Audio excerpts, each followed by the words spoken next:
I have passed.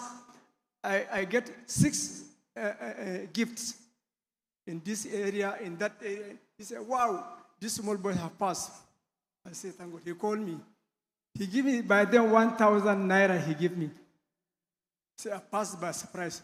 So, my dear younger ones, have confidence in yourself.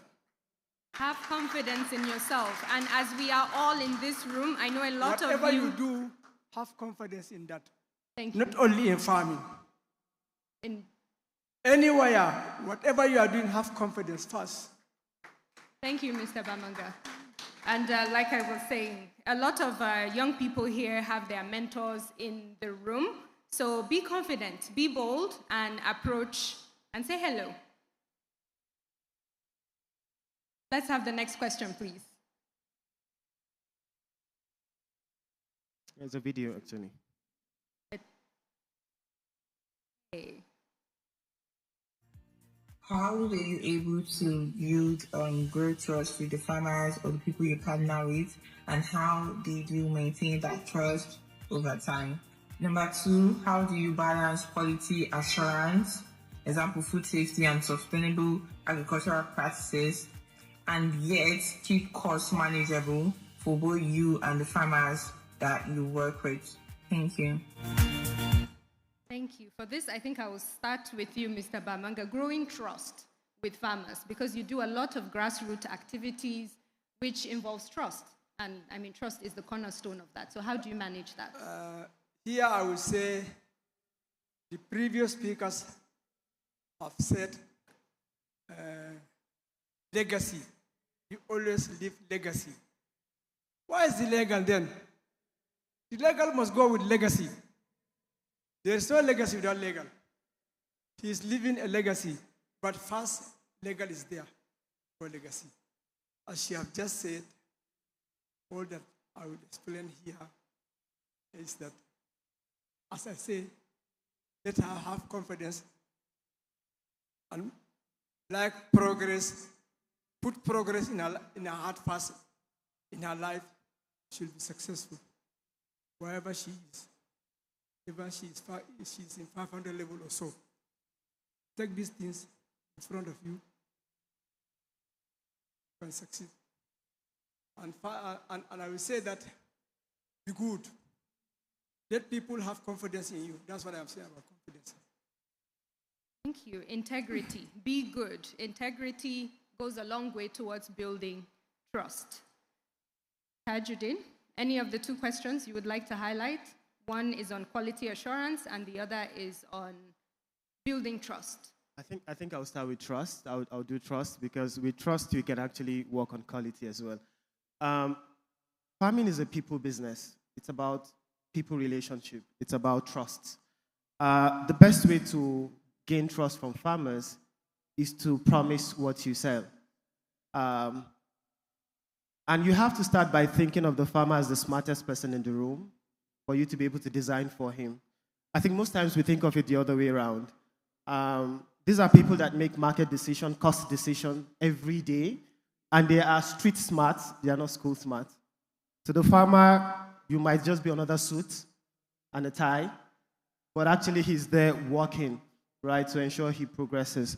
So the first thing you can do is, whatever you're promising to a farmer, make sure you fulfill it. Now, once you do that, you can gain their trust.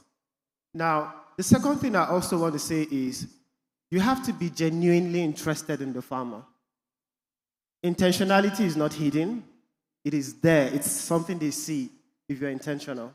And I think it helps us in the design to say, if I'm going to sell groceries, for example, using her case, her example, and I'm promising the farmer selling strawberry that I'll sell it at 1,000 naira. If I sell it at 1,200 naira, the farmers will trust me more than even if I sell it at 1,000 naira. So sometimes on the promising over delivery works. So if we are able to say what we mean and what we try to do with farmers, we would actually gain their trust. But sadly, I think trust is the missing commodity at the last mile that has harmed a lot of relationships. So as we embark on our businesses, I would say whatever it is you want to do not overpromise. If all you can do is move a product from point A to point B, tell a farmer that's all you can do. Do not add to it. And once you do that, you can actually add other value over time. But start with fulfilling those trusts. Start with fulfilling your promises, and then you can build trust and you can bring other people along. Great. So, Ajoke, that leaves you with the food quality assurance and safety question. So I would say when I started my business, one of the things I realized that was lacking is farmer knowledge. So a lot of our farmers harvest the produce either too early or when it's overripe. So when it comes to quality, yeah. So when it comes to quality assurance for our farmers, what we had to do was we had to teach them, and we had to let them, we had to do classes and bring all our farmers together. So we have a network of over 2,000 farmers spread across northern Nigeria. And we had to build together a network and let them, learn from each other, learn the right processes, let them know that, okay, oranges are not always green. If you leave your oranges on the tree, Nigerian oranges will turn yellow. Nigerian oranges are orange, but you just have to leave them long enough to turn, to become ripe. So we also let them know that when a produce is at this stage, you need to harvest them.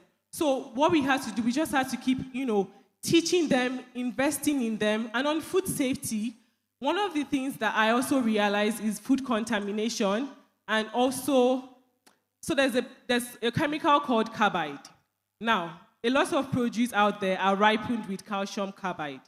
And you may not know this, but produce like plantain, mangoes are ripened with calcium carbide so that you can control the ripening of these fruits. And that's something we had to come to let the farmers know that you should not control the ripening of produce. You should leave bananas, plantains, leave them on the tree, they would ripen. Another thing that we also realized was, for example, when farmers harvest oranges, they wash them with soap. I'm sure that everyone here, you've seen people that sell oranges, washing the oranges with soap. That's not right. Because the chemicals from the soap seeps into the oranges, you end up eating them, and it affects your health. Things like calcium carbide affects your liver. So you keep wondering, why am I sick? Why am I falling sick? What is wrong with me? It's what you've consumed. And so we don't look at the farmers. We don't invest in the farmers enough. They don't know what is right or what is wrong. And that's where people like me, the grocery lady, comes in. And I also want to implore that everyone here, you also have to do your part. If you see people doing what is not right, let them know, educate them. They may not know that it is wrong. So it's all a collective effort to change and, fix the food system. Tell people, oh, you are using calcium carbide to ripen these oranges, to ripen these mangoes. Don't do that. So these are some of the, measures that we've put in place. We are constantly putting, consumer education out there, right? We're constantly letting people know this is the right way to handle your produce. This is the right way to package, your food. So I believe that answers the question. Yes. Thank you. Thank you very much for raising such an important issue, because the issue of food safety is not one to joke with. As we can see and hear, there's a lot of work to be done in our food systems, and you can be working and transforming this sector without ever stepping foot on a farm. It's about investing in our food producers because it's a business to them, and they also want to make sure that they put out the highest quality. But before we roll the next question, I have a follow-up question for you, Tajuddin, on something you had mentioned regarding building trust. A lot of our entrepreneurs are chasing two things at the same time, especially when they start off.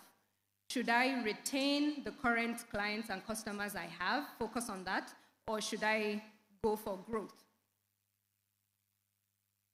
So tell us about your experience. Which do you prioritize and why? That's a big question, actually. I think I run with the philosophy of romancing your customer, right? It's strictly around, sometimes, with the few farmers you have, you can actually do more, right, than when you have too many farmers. I think sometimes we chase numbers, right? To say, I have 5,000, I have 2,000. And maybe all we're serving that are really happy with what we're doing is just 200.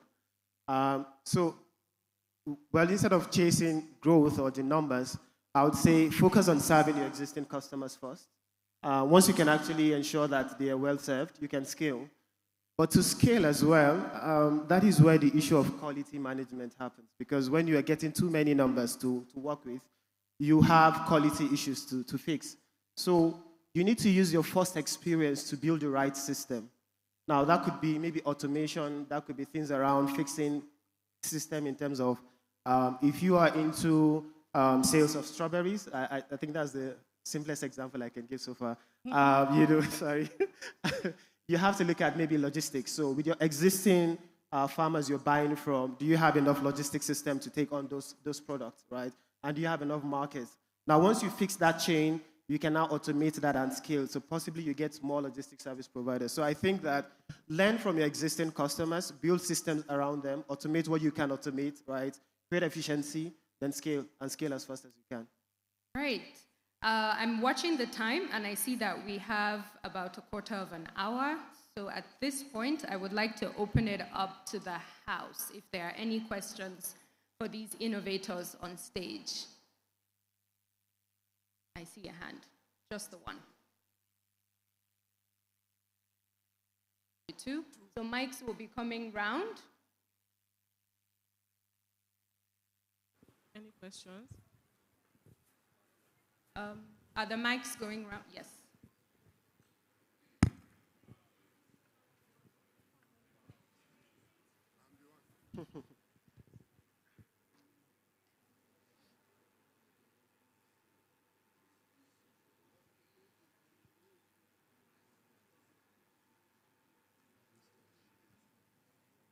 Yes.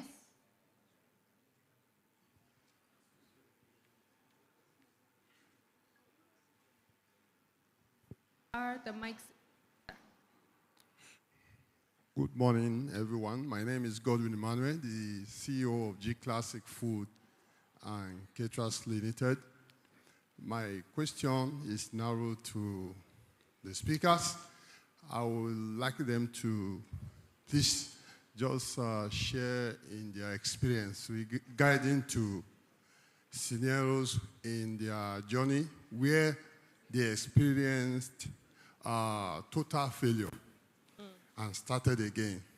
Because I once, in a time, had the opportunity to scale, fail, rise again, fail.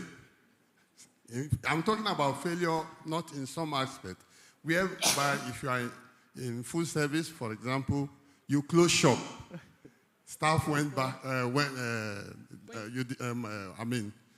staff dismantled. Thank you. And then started again. Thank you. Thank you. So total failure and starting again. I won't say total failure, but I would say one of the worst times for us was COVID-19. Now, our business relies on logistics, shipping produce to consumers, hotels, restaurants. And during COVID-19, we could not move any of our produce. So I had farmers calling me saying, oh, Ajoke, this is ready. And then, just like what he said, to build trust, you have to assure the farmers that whatever produce they have, you would offtake it. You would buy it from them. They would make money from it. And 2021, I couldn't do any of that. I couldn't keep to my promise. So I had farmers calling me, right, we have this, the flowers are ready, the strawberries, the mangoes, the blueberries, the raspberries. So we had so much produce, and everyone was calling me left and right. And so I remember, renting a cold truck, as at that time, it was 400K to rent a cold truck, and we put this cold truck on the road. We filled it up with all the produce. We let all our restaurants, because some businesses were still running at that time. We let them know that, oh, we're sending you produce, thank you for your order. And these produce were, they were sent. They got to the road, and they could not move. I think they were stopped in Kaduna because at that time, people were not, they didn't sit at home, and the road was blocked. And I had produce in a cold truck that it went bad because I think the truck spent 4 days on the road. What should have taken like 12, 24 hours, 4 days. And I had to still pay the farmers because, yes, trust and integrity. So I had to take everything. I had to take all the losses. I had to refund customers. And I think at that point, I told myself that I can't run this business anymore. I have to let my farmers know that I'm sorry, but I can't do this. I have to be transparent. So I let them know. I said, I'm very sorry, but I do not have the capacity to, run this business anymore. The trucks are not moving. There's nothing to do. So just to answer your question, one of the things I would say is whenever you are faced with a problem, you have to think of a solution. You have to think that what can I do to get out of this pickle, right? And so what I had to do at that time was I had to go into processing. I realized that I needed to process as much as possible. And we didn't have the capacity to do so, but I told all my farmers, you guys have to all come, you have to work for me. Right now, don't stay at home. Come to my house, we'll process all these fruits. And so we started freezing the strawberries, and when, the lockdown was lifted, we were able to sell frozen strawberries, right? So when the lockdown was lifted, we were able to move some things, and that's how I honestly scaled through COVID-19, and I was able to restart my business and rise up again. Ajoke, you scaled through and you scaled through from aggregating, and COVID-19 pushed you to processing. Amazing.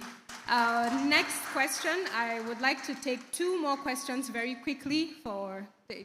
Yeah. Good afternoon, everyone. Good afternoon. My name is Abdul Qadir. My question goes to the guys over there. There are some individuals that don't believe in GMO, genetically modified organisms. So I don't know, how can you convince this individual or group of persons that GMO is safe for their health? GMO. Full meaning. GMO. Abbreviation. Next question, we can take this question. The panelists are still around. I'm very wary of time, so we can take this question. Come find us after this session. And last one. Good afternoon. Good afternoon. My name is Didion Johnson from Sustained Excellence in Farming Initiative.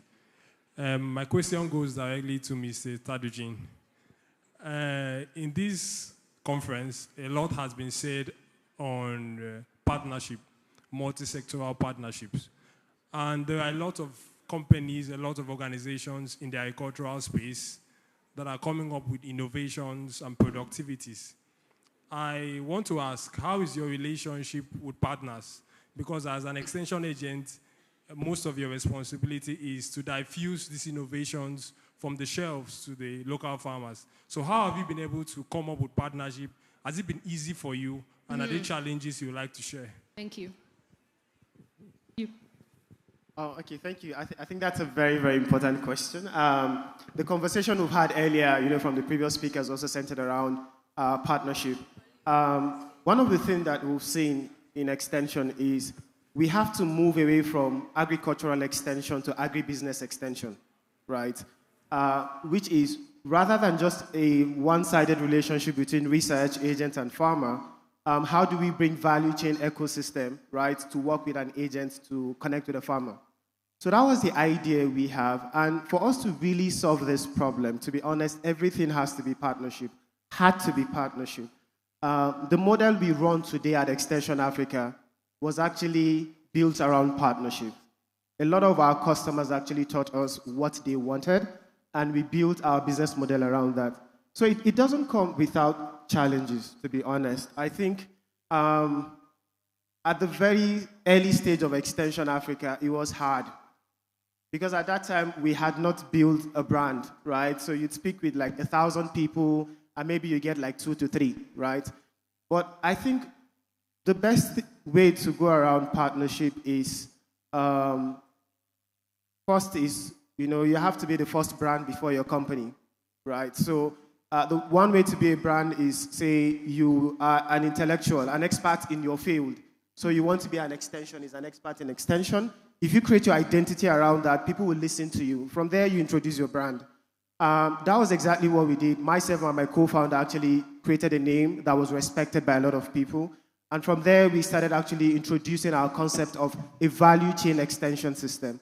And after then, we started having more people to say, yes, can your extension system solve access to finance? Can your extension system solve access to seeds and agrochemicals? Can it solve access to markets? And we started building the model really around these partnerships. And currently what we have at Extension Africa is, an extension agent that is a one-stop shop for farmers where different value chain actors can connect with the farmer. So it makes it easier for the agent, and this is really what partnerships can do. If we can collaborate effectively and efficiently, we can actually go far, right, than where we are today. And that is really the essence of the conversations we have. So it would help you in maybe your line of business, the same way it helped us in our line of business.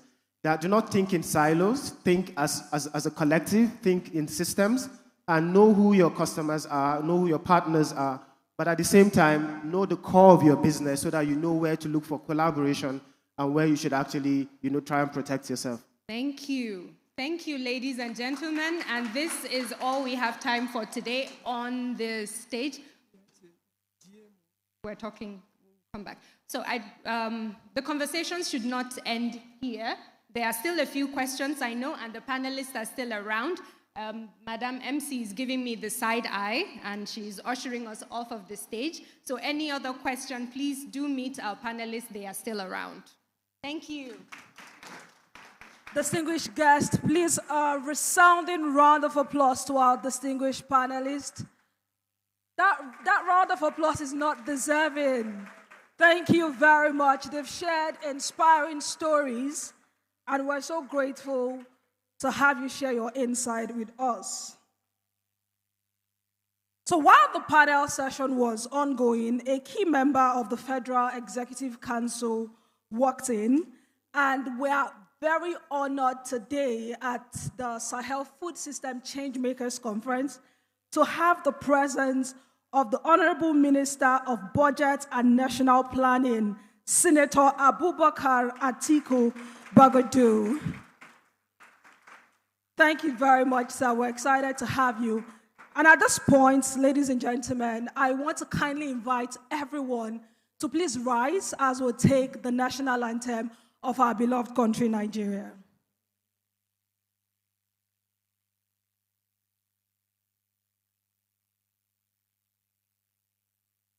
Okay.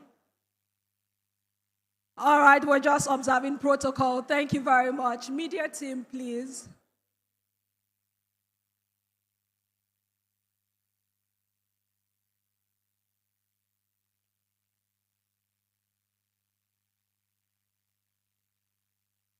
Okay, so we're going to have the anthem on the background and then we sing together. Are we ready? All right, after the count of 2, 1, 2, go.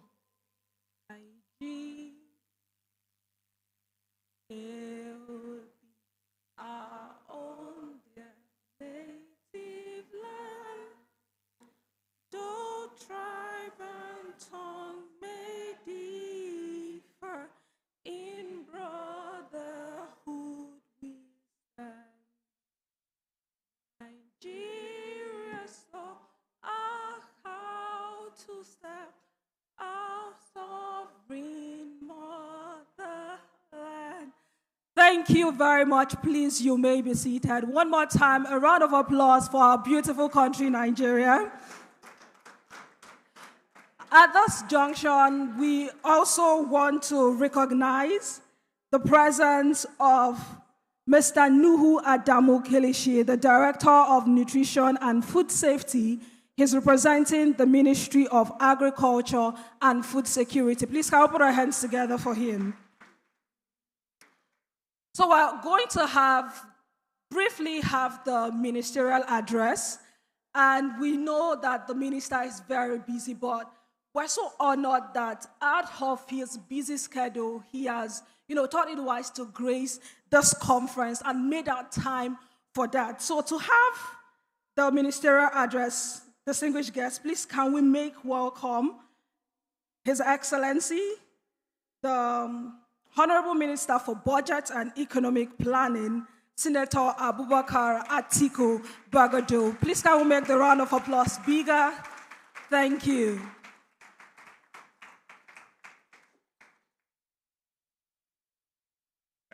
Kindly sit down.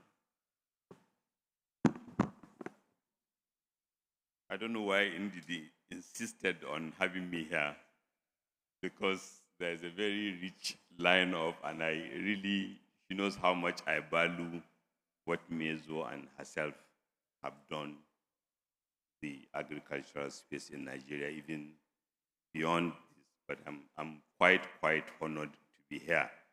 I did show her my schedule. I was at an EU Nigeria investment event as early as 8:30, and we were signing some agreements which are bringing investment into Nigeria. But of course, this is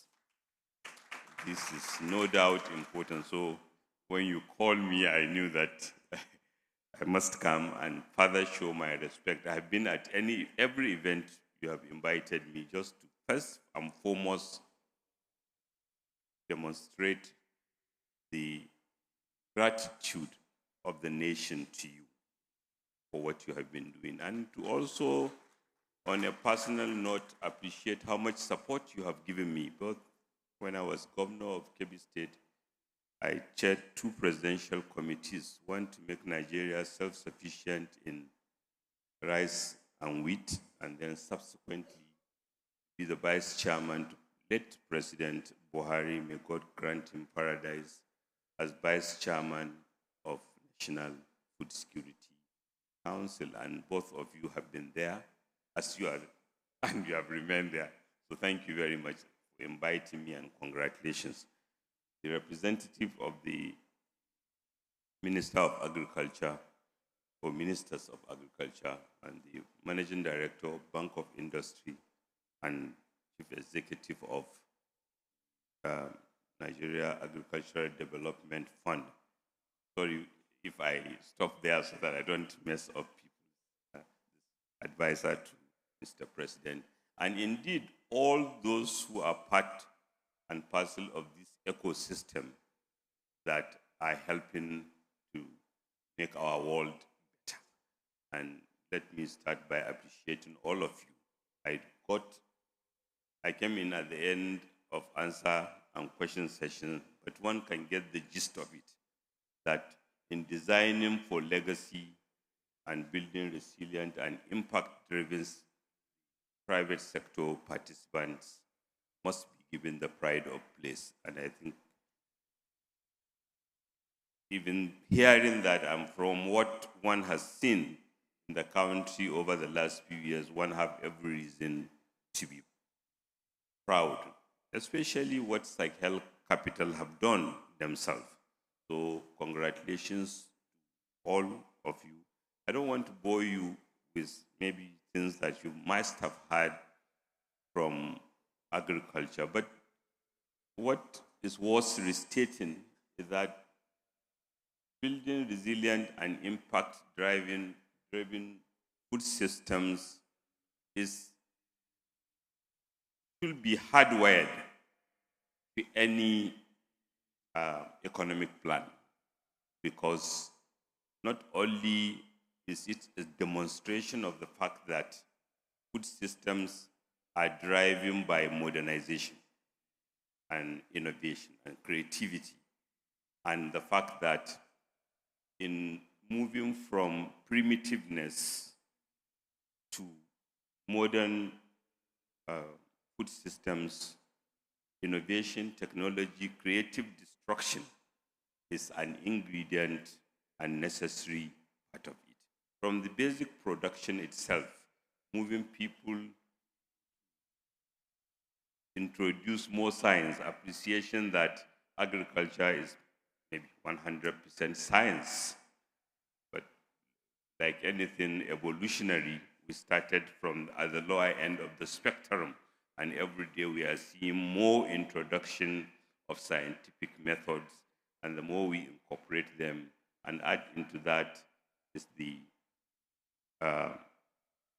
other elements of it.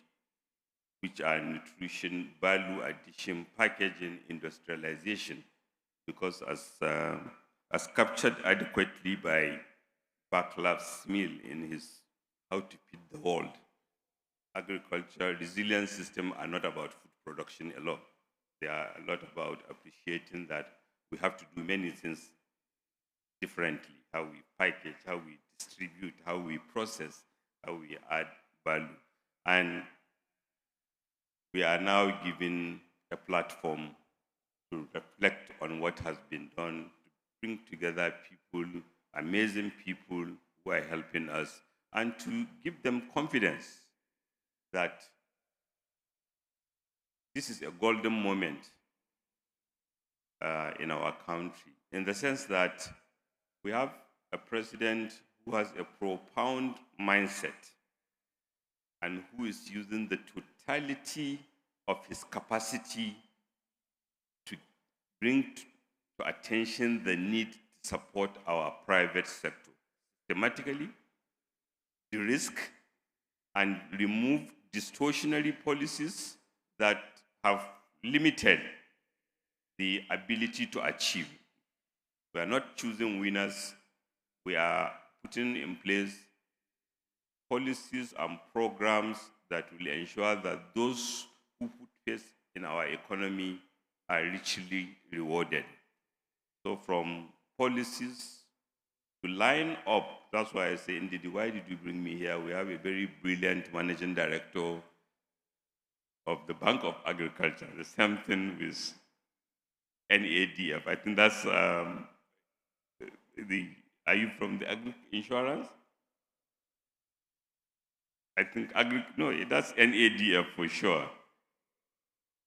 Okay, so these are all institutional players who are brought with new energy. I remember spending about 1.5 hours or 2 with the managing director of IO Soterin of Agriculture about 2 weeks ago. And he told me how basically he has to redo the whole bank. And I said, well, that's what we brought you for, because you have the brilliance, the capacity, the experience, and the support. So from a governmental point of view, we are ever so aware that in designing for legacy and building resilient and impact-driven food systems, it's not a monologue. It's a dialogue with the private sector taking a pride of place. And that's why these moments like this matter, so that our attention is further drawn, or what we say is further interrogated, so that we can all do better together, particularly given the fact that the food systems is a major domestic and international trade issue. So there are international distortions. That's why we don't yet have an agreement as we wish to have World Trade Organization on agriculture. I think so. Because of these, forums like this are important, so that we ensure that the policies that we put in place are those that will work, or even legislations, so that we can together think through and mobilize and support each other, so that we can do better. There are opportunities in this, big opportunities, and I'm sure I'm talking to the combats, or even those who are already out there. And especially now that we have, Mr. President, have challenged us to generate a $1 trillion economy by the year 2030 in an inclusive manner, which agriculture, food systems are one of the major drivers of that growth and in an inclusive manner. So part of what we have done and what we are doing now in twofold is that we are mapping the economic and especially the agricultural potentials and when I say agri, including processing, that are unique to each of the 8,809 wards in the country. Whether it is a Tiosa local government, whether it is a rural community that is a fish producing community or cassava producing, we believe by focusing on that unit and putting a governance structure around those opportunities, more value can be generated. And this work is currently being, and it's not exclusive to it's not a government, it's a government-led collaborative, because we took the Constitution. In coming up with that, we took the Constitution and recognized that agriculture is an obligation by the 3 tiers of government. So how about putting a collaborative program together that can support heuristic, that can support localization of opportunities and developing them, so that private sector players like you can further benefit or can guide us in ways that we can de-risk further or generate values, whether in the production itself or in packaging or in the ecosystem, because that is what will cure some of the challenges like nutrition. Equally, we are reviewing the National Development Plan to put in place the 2026-2030 plan. And at the heart of it is that mapping, because we want to build a foundation. So as some of you might know, some of you might not, each local government in Nigeria is divided into units called wards. Those are the 8,000. There are 8,809 of them. So we are doing the mapping, and what we want is for the mapping to be used as an input by the local government in aggregating potentials and opportunities. So to say, a local government plan, which will further be aggregated at the state level as a state plan, which will further provide input to the national plan.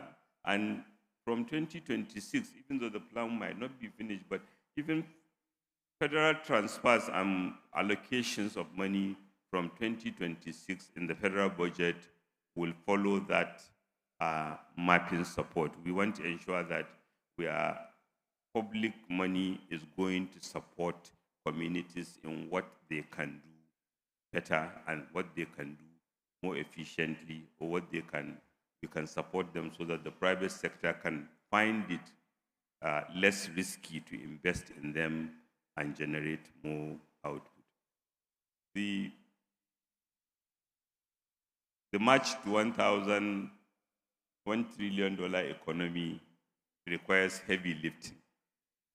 And I believe there's enough energy, there's enough capacity in this to help us with some of the inputs that can ensure that it comes easy. We have our team members here. I'm sure they have spoken or they will outline more. But what I can, on behalf of Mr. President, confirm is that we are available to the private sector. We are available to forums like this to interrogate, be challenged, so that our policies, our programs, and even our legislations can be improved. We are very, very pleased Sahel Capital not only has been mobilizing capital into the economy, but that confidence that they have in our economy, that confidence you have in our economy is consistent with the absorptive capacity of our economy. Because and I will land on this, and I don't think, and I believe I will be right if I say the country with the greatest absorptive capacity in agriculture or food system is Nigeria. About 90% of those involved in our agri space are still rain season dependent farmers.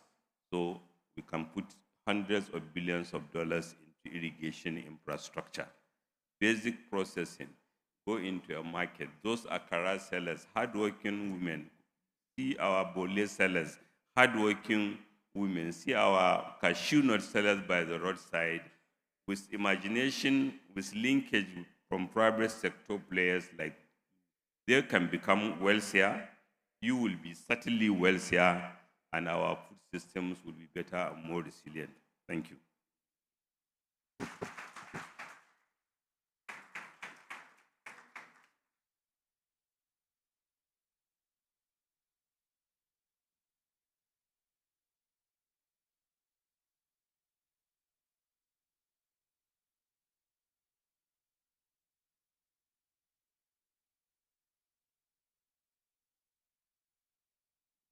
Please, I want to invite our Honorable Minister and also our distinguished guests back.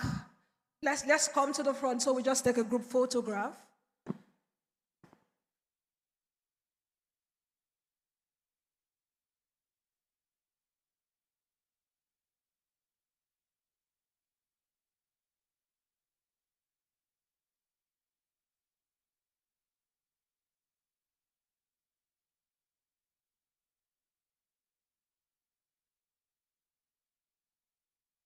Okay, thank you very much. It's very important that as we are designing for legacy, we need all stakeholders.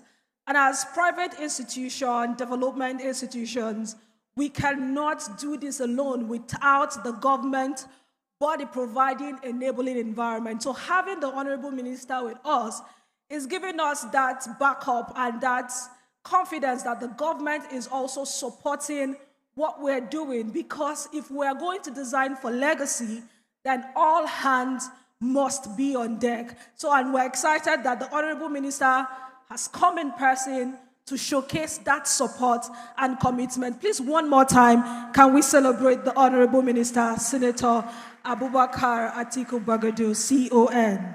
Thank you very much, sir. We're happy to have you. I want to quickly recognize the presence of the Executive Secretary and CEO, National Agricultural Development Fund, Mr. Mohammed A. Ibrahim. Please, can we put our hands together? Thank you very much. We're happy to have you. We also have in our midst today the MD and CEO of Bank of Agriculture, Mr. Ayo Soterin. Please, can we put our hands together for Mr. Ayo? Okay. So we're going to quickly take another ministerial address. We have the Minister of Agriculture and Food Security, who is ably represented by Mr. Nuhu Adamu Kilishi, the Director of Nutrition and Food Safety. So please, can we put our hands together as we welcome him for his brief address. Please, we can make the round of applause better. Thank you.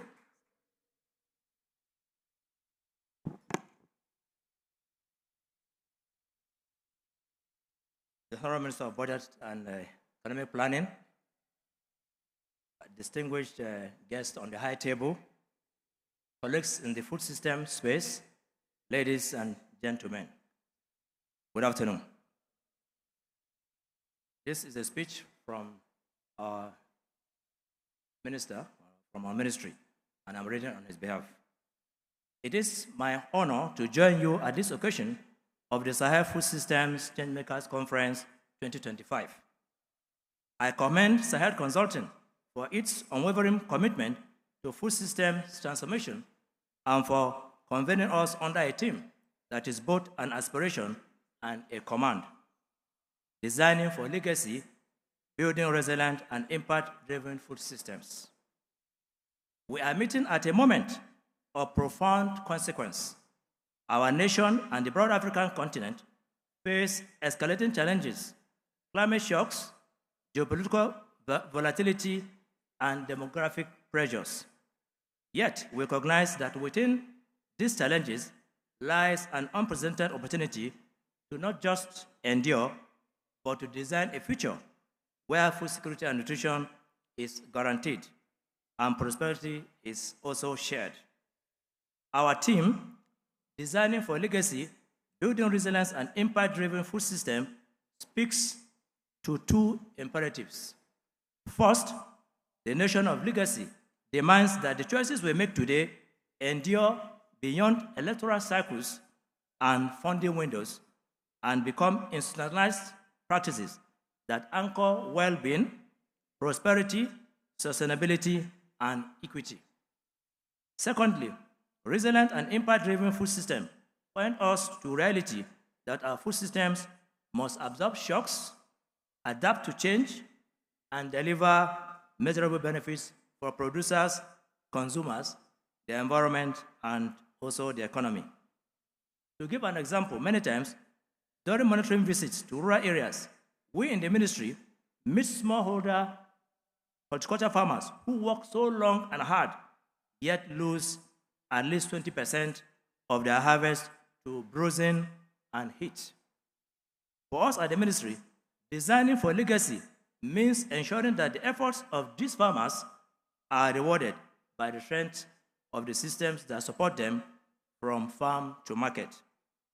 In Nigeria, agriculture remains central not only to food and nutrition security, but to employment, rural livelihoods, and income diversification.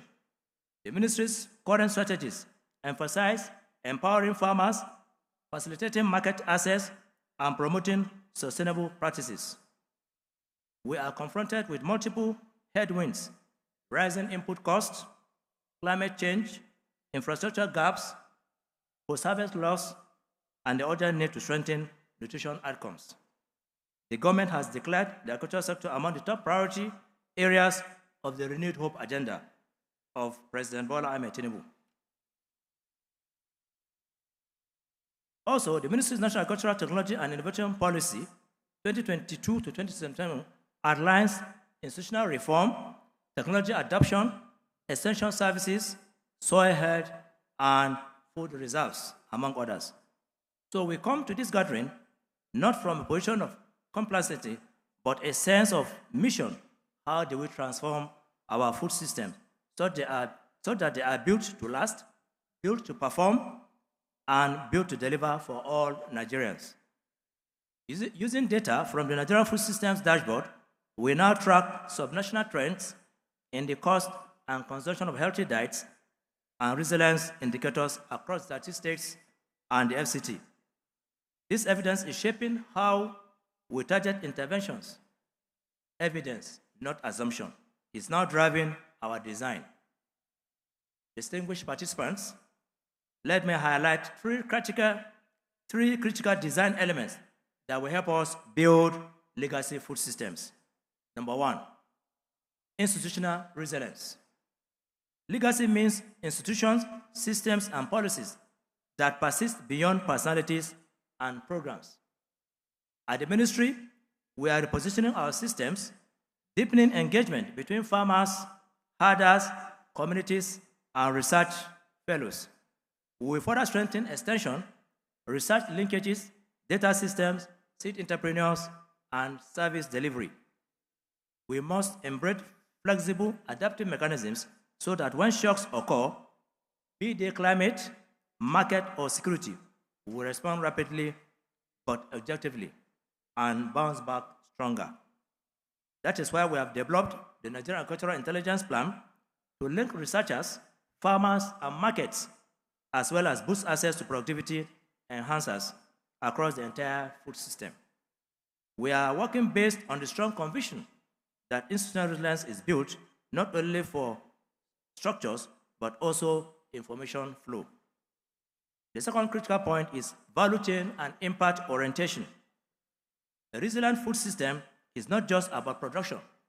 It is about value chains, processing, markets, and delivery of nutrition.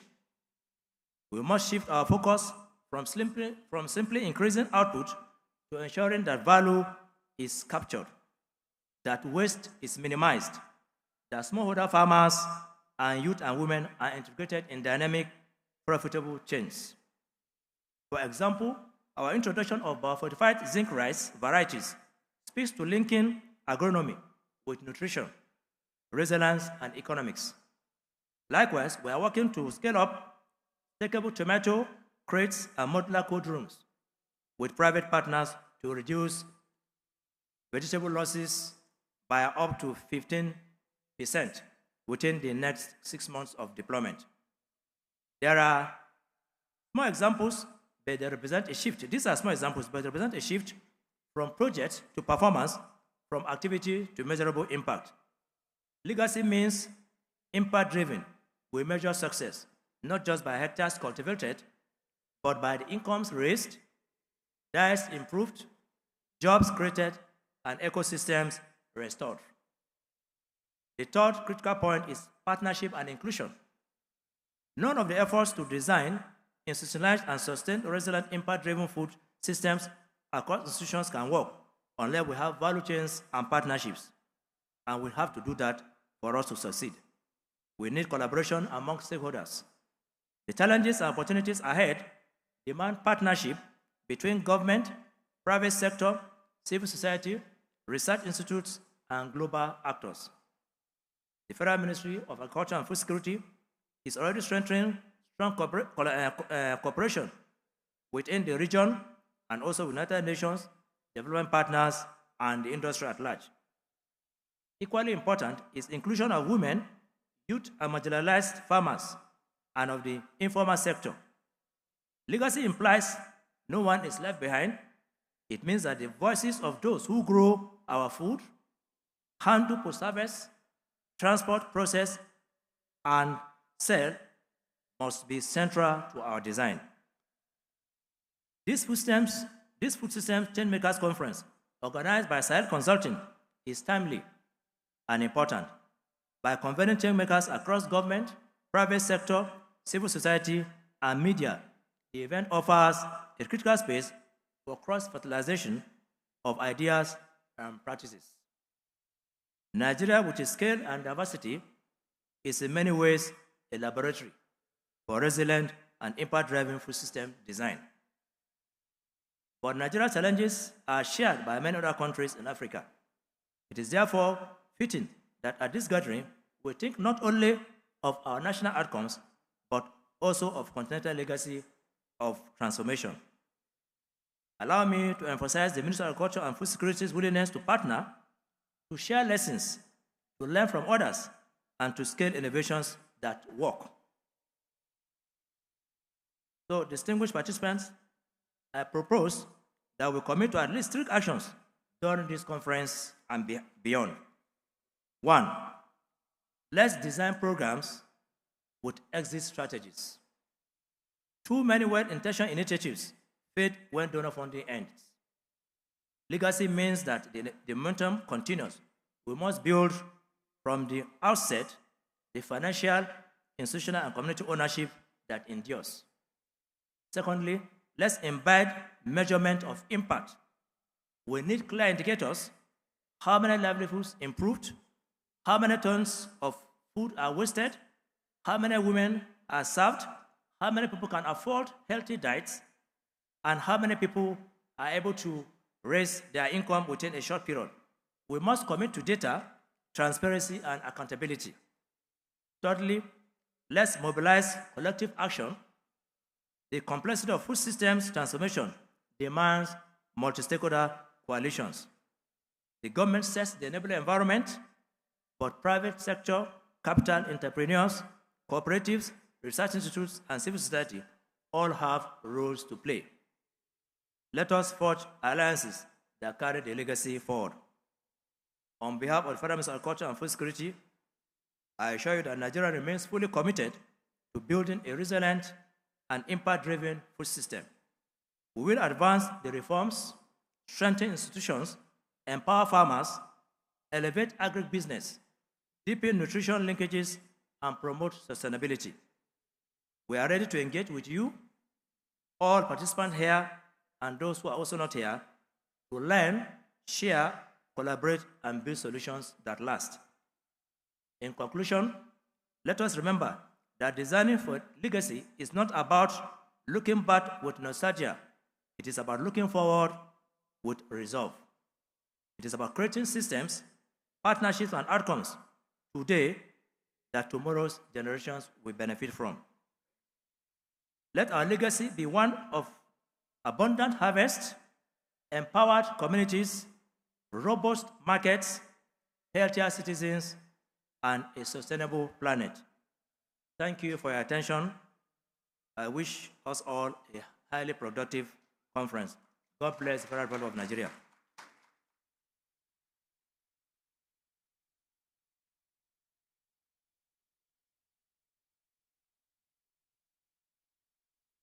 Distinguished guests, one more time, a resounding round of applause for the representative of the Minister of Agriculture and Food Security, Mr. Nuhu Adamu Kilishi. Please can we put our hands together for him? You know, while the representative of the minister was speaking, he said something. He said, legacy involves no one is left behind. And he also says, legacy involves or it shows that momentum continues. So you don't just start something and it ends, but momentum continues. And it's so interesting because before we had the ministerial address, we had the Changemaker Spotlight, where we spotlighted some innovative youth who are contributing to the agricultural food system in Nigeria. And while they were speaking, you know, I observed something. I feel like we have 70% of youth in the room. But I want to confirm that. If you're a youth in the room this afternoon, can you say I?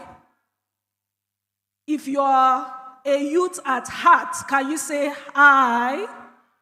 Okay, so everyone here is a youth, right? Please, a round of applause for yourselves. And I want to quickly highlight what MasterCard Foundation is doing. You know, we have agripreneurs, young people who have been sponsored and brought together here by MasterCard Foundation. If you are one of the youth and agripreneurs from MasterCard Foundation, can you just put a wave of hand? Can I see your hand? Oh, beautiful. Please can we put our hands together for them? And it's very important what MasterCard Foundation is doing, because we need young people to come into rooms where their voices will be heard. And that's why MasterCard has put their weight behind these young agripreneurs to make sure they are in this conference. So one more time, a round of applause for MasterCard Foundation and also all the youth present today. So very quickly, we're going to look at a short feature film that highlights the SNP project and how it is transforming nutrition outcome by embedding behavioral changes into food system. Another organization that is highlighting designing for legacy, talking about youth transformation, talking about investing in the younger generation, is the Global Alliance for Improved Nutrition, GAIN. So we're going to look at a feature video from GAIN where they're talking about sustaining impact by behavioral change, that is strengthening nutrition in priority stable projects.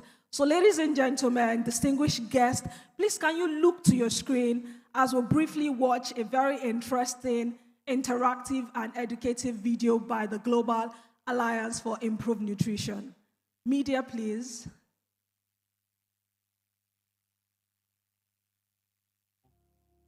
Semble yango gen la kwani va hane lu complain na she me ashe mu fa cho nengen hashi ma yanga so ni lu olu e pe ma e na ve se hen pishi ma se lu van nlo ashe pishi na ha. The SNPs project came into being as a result of an existing project called the Green Innovation Center. There is a need for all our beneficiaries or participants in the various LGS or communities where we work to see importance of consuming safe and nutritious foods. And hence we're saddled with the responsibility of promoting access and consumption of safe and nutritious foods. For us to be able to achieve this, there's a need for us to create awareness. There's a need for people to change their behaviors. Hence why we contacted CCSI to help us with our social and behavioral change communication campaign, of which the beta campaign is part of the activities they are implementing on the field.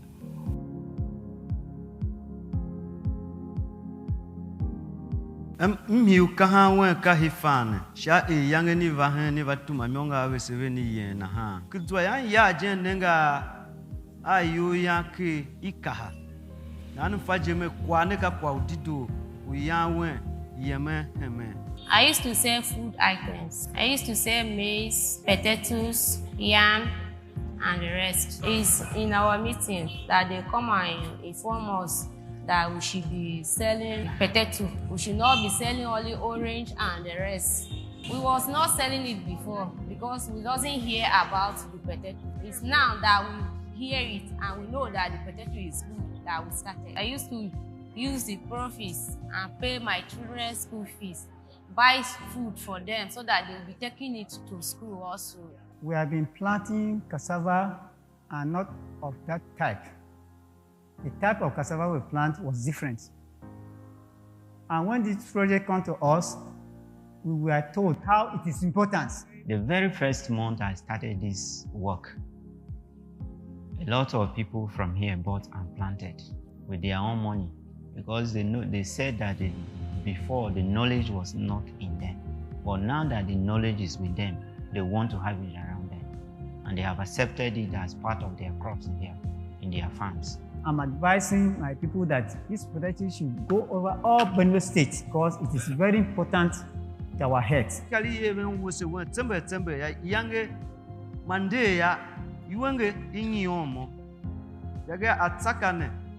Aluelu yon ya e ka ukenge we ukenge chi lakpa ukla facho ukenge ime ga ka ukenge we ya udzuwa anoma mluwa sheu sha e yange imaluwe ukenge la ile besi he yo mokpango ho kwa la vage tio lu nguho la nguho mo chwese ga yo yamba mokamluwe be he ne ita wene ne buka mena ya tese be kwa le vini be fa bo gba za mi nyora mi ha cho ya pa cho kuna be pa be fa po atakane ti be fa po atakane tomu wele la ba lu ba la pa be ba juami nka yana ka tu ga je ya atakane do ndi bo me mandana ado atakane do Simona Quadro.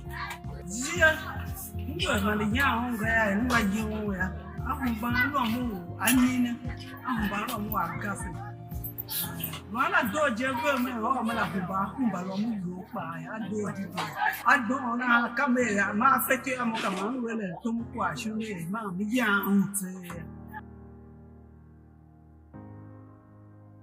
Ìgbà tí wọ́n kó dé okùn náà fún wa a lọ gbìn láàrin oṣù mẹ́ta àti bí ọ̀sẹ̀ méjì tá a gbìn a rí i pé ó ti ní ẹ̀ta tó pọ̀ ńdí kódà ó fẹ́ ju ti àkọ́kọ́ tá a ń gbìn lọ èyí mú kí adán tí wọ́n sọ nípa rẹ̀ fún wa wò pé tá a bá jẹ ó máa mú kí ìlera wọ́n yàtọ̀ ó mú kí èmi náà wú ànàmọ́ yìí mo hú lọlé gẹ́gẹ́ bí àjọsọ wa pé ilé wa ní kákọ́ fi tọ́jú ná kárí bó ṣe rí lára wa ká tó lè ròyìn fún ẹlòmíì ẹ mọ̀ pé wọ́n jábọ̀ pé ànàmọ́ yìí yàtọ̀ sí tàtẹ̀yìn wá mo hú ànàmọ́ yìí lọlé wa mo ní kí wọ́n sè é àṣe sísè àjẹ tútù. a gbọ́ nípa ẹ̀ pé iṣẹ́ ẹ̀dá àwa gangan a tún wá rí nígbà tá à ń ṣe tá à ń jẹ tá à ń fáwọn èèyàn jẹ tá à ń tà. In Kaduna State, GEN is trying to bring the message of vitamin A maize by creating awareness in 4 local governments in Kaduna. People get the information of vitamin A maize. So we are trying to create demands and to tell these people that these foods are highly nutritious and it has dual advantages for them. They can plant and eat, and as well they can plant to sell and make money for themselves. Da farko ina yin gari na faran masara ne. So daga baya lokacin da wannan masarar ta zo wadda take dauke da vitamin A din nan sai muka karbe ka. Sai muka fara yi da ita. To a hankali kasancewa yadda mutane suke jin labarin ta da amfanin ta a jikin jama'a a jikin mutane din sai zamana na faran masaran kasuwan yana ja baya yana yin ƙasa. Amma na jan masara din yana yin sama, wanda ya kai ga zuwa yanzu na ma bar na farin masaran na jan ne kawai nake yi. Ban san cewa akwai wata masara mai dauke da vitamin A ba. Mun sani abin da inda ake samun vitamin A kamar su wake ne da sauran abubuwa dai. Kaman a baya lokacin da nake amfani da farar masara, in a cikin kwana 10 sati zuwa kwana 10 zan iya sai da garin buhun masara ɗaya wanda ke shi 100 kg kenan. To lokacin da mutane suka anshi wannan masarar mai vitamin A din nan, nakan iya sai da buhu 1 da rabi, buhu 2. Saboda haka ta wannan hanyar na ga ci gaba tun da hatta income ina ya karu, abinda nake samu ya karu daga wanda nake yi a baya. Na je aka yi mana bayani akan ta, sannan kuma aka bani irin ta in shuka. Mutane suna zuwa da yawa suna neman iri a wurina, har ma sun makure ni ina fita waje in nemo wanda duk na san sun dan shuka ta ina samowa, ina ba mu mutane wasu in siyar musu, wasu ma kyauta nake ba su. Amfani da wannan masara mai sinadarin vitamin A tana ƙara garkuwar jiki da ƙarfin ido da lafiyan fata da sauransu. Sa'annan kuma har ma suka faɗi a rika ana samun irin ta a ABU. Program ya yi kyau, har na tara mutane ma na saki ne musu a gida. Na tara mutane 10 kuma mun gansu da shi. Abinda na ce a yi, su dafa dankali, su sa daddawa, su sa crayfish, su sa ganye a ciki, in sun ci sun sha ruwa. Da na koya musu na, ni na yi su suna yi, sun ce sun gode da fatar wanda ne musu. Coming in contact with SNPs, I get to understand that we don't have to just eat anyhow. We eat foods that contains vitamins. So from then, I understand that every meal I am to eat, I should have a touch of vegetables or fruits to go down with. In my house, I cultivated gardens for vegetables, and then we were also trying to get the orange flesh potato stem so that I can also plant it. CCSI implemented the Strengthening Nutrition in Priority Staples projects, the SNPs projects, in 4 states in Nigeria. And within these 4 states, we also worked in 4 local governments in each of these states. And we had the responsibility to increase demand for vitamin A nutrient-enriched crops. And as part of our achievements, we were able to reach over 13,000 people in phase 1. And in phase 2, which we refer to as the Better campaign, we also were able to reach over 18,000 individuals. In SNP phase 1, we did community dialogue, farm visits, and compound meetings. Here, we have spiced it up now in phase 2. We now have games. Games acts like a stress relief to our people. When they are playing the games, they live in the moment. They enjoy themselves.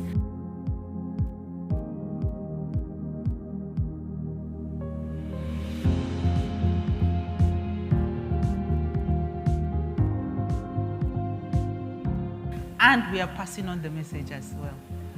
So games, cooking demonstration, spice up the project. We were able to note that language could be a barrier. So to mitigate that, we produced social and behavioral change communication materials that addressed individuals to the understanding and knowledge level, where we had these materials printed and interpreted in the languages that the people would understand. And that was a good way of, passing across this information.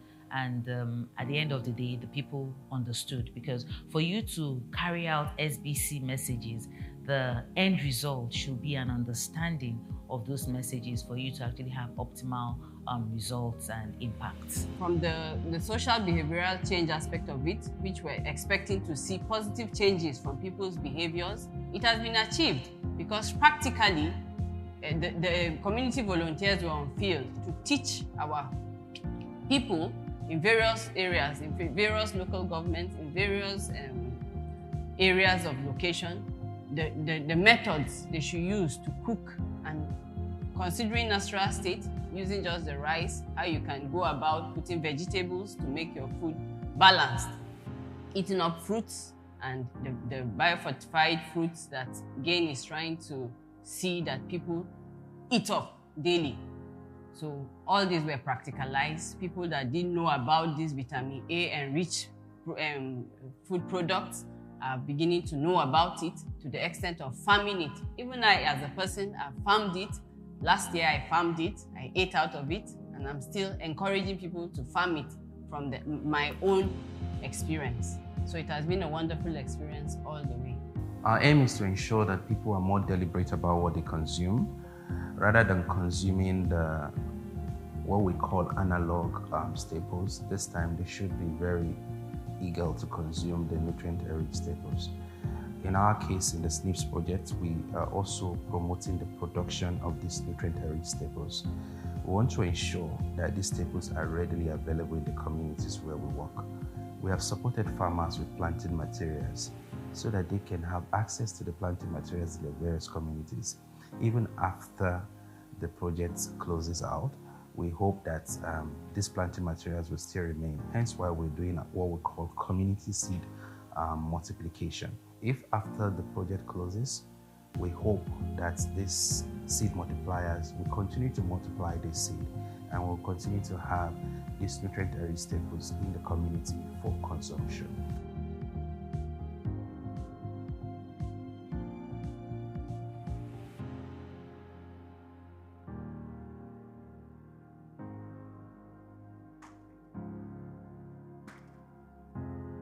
I love that we're already putting our hands together. Please, can we make it louder for the Global Alliance for Improved Nutrition? Thank you very much. That is innovative, and that is also very vital to what we're doing today, designing for legacy. Distinguished guests, this is now time for the interactive working session that we've called the Action Roundtable. Now, I've decided to call this next segment the Action Roundtable because when we go into these breakout sessions, we have different panelists and we also have moderators who will be leading the conversation in these various rooms. And if you notice, unlike other conferences where we have 5, 6, 7 breakout sessions, this time around we have 3 because we want to keep it focused on action-oriented conversations. That means when we go into these breakout sessions, while the moderators is engaging with the panelists, we also want the participants to also get involved. We want everyone to pull their weight. This is the point where you share your ideas, the place where you contribute to the conversation, and we all co-create solutions that would help us design for legacy and also, build resilient and impact-driven food system in Nigeria. So I'm just going to read out the name of each of the sessions and the panelists in those breakout action roundtable and the rooms where it will be holding, and then the ushers would guide us as we decide on which of the action roundtable we'll be joining. So we're all expected to make a decision. Make sure you're joining one of the roundtables, and don't just join. Please make sure your voice counts, that you contribute to the conversation. So the first roundtable would have this afternoon. We have the roundtable on exits ready, designing programs for financial independence and anchoring change in national system. That is the EU-based TARED, and that's EU-based TARED. What we mean is Agricultural Value Chain Facility, Transformative Agricultural System for Rural Economic Development, a program by the German Development Corporation and also the National Agricultural Development Fund. So that program, that session, we would have Dr. Tosio Joe, we would also have Dr. Ijoma Ozulumba, and we would have Mohammed Abu Ibrahim, we would have Dr. Ayo Soterin, and the moderator for that action roundtable would be Afis Adekunle Adeoye. So they would be moving to the second room on the right. So that round table is on exit ready, designing programs for financial independence and anchoring change in national system. So that's the first round table. And the room where that round table would hold is the second room on the right. I'm sure the ushers would help us navigate that. The second round table, I want us to just hold on. After I list out all the round tables, then we can start moving. The second round table would be on breaking barriers, youth and women entrepreneurs, shaping policies and commitment by MasterCard Foundation. I'll take it again. It is breaking barriers, youth and women entrepreneurs, changing policy, commitment. That action roundtable would hold in this main hall. And the panelist and moderator for that session, we have the Executive Director for Policy Innovation Center, Osasusu Dirisu, Osasuyi Dirisu, apologies for that. So we would have her on that action roundtable. We would also have Winnie Lai Solarin, who would also be on that roundtable. We would have Dr. Kinsley Uzoma on that roundtable. We would also have Shegun Awolowo, and that roundtable would be moderated by Oluwafisayomi Kayode. So they are staying in this main hall. That is breaking barriers, youth and women entrepreneurs, shaping policy, commitment by MasterCard Foundation. The third action roundtable would be on strengthening multi-agency governance for climate information services in Nigeria. I'll take that again. Strengthening multi-agency governance for climate information services in Nigeria. And for that action roundtable, we would have Fashe Adam. We would also have Abdullahi Atta. We would have Ayobami K. Oladipo. And we would have that session moderated by Hawa Ali. So that session would hold, permit me to get the hall. So that session would hold at the first room on the right. The first room on the right. So it is time for us to make that decision. Which of the action roundtable would you be joining? Would it be the first one, exit ready, designing programs for financial independence and anchoring change in national system? That is holding on the second room on the right. If you're going there, the ushers please will lead you. We can start making our ways to that room. While the second action roundtable is on breaking barriers, youth and women entrepreneurs, shaping policy commitment by MasterCard Foundation. That roundtable would hold right here in the main hall, while the third roundtable would be on strengthening multi-agency governance for climate information services in Nigeria, the early warning system. That session would hold at the EWS first room on the right. Please, ushers, direct participants to the various rooms for the roundtable. And please, the roundtable is meant to last for about 45 minutes. Moderators, please help us. 45 minutes. We also expect to have everyone contribute and come up with actionable steps. So we're looking at actions, not just talk and talk and talk. No, what actions can we start taking immediately? So that roundtable will be starting right away. Thank you very much.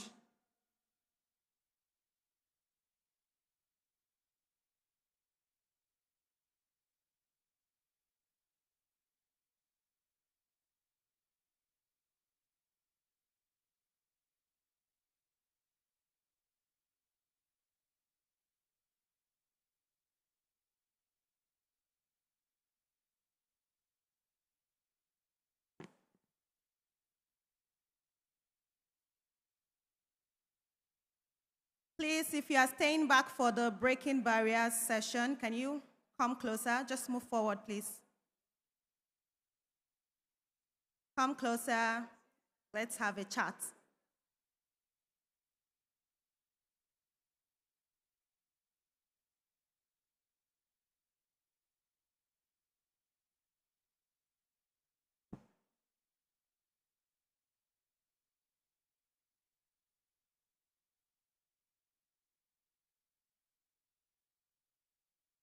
I would give 1 minute for us to settle down. Then we kick off.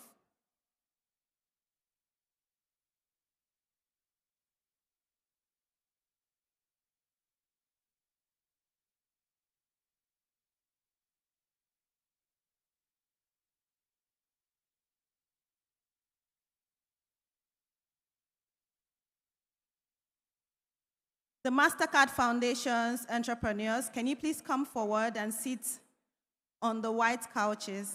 Thank you.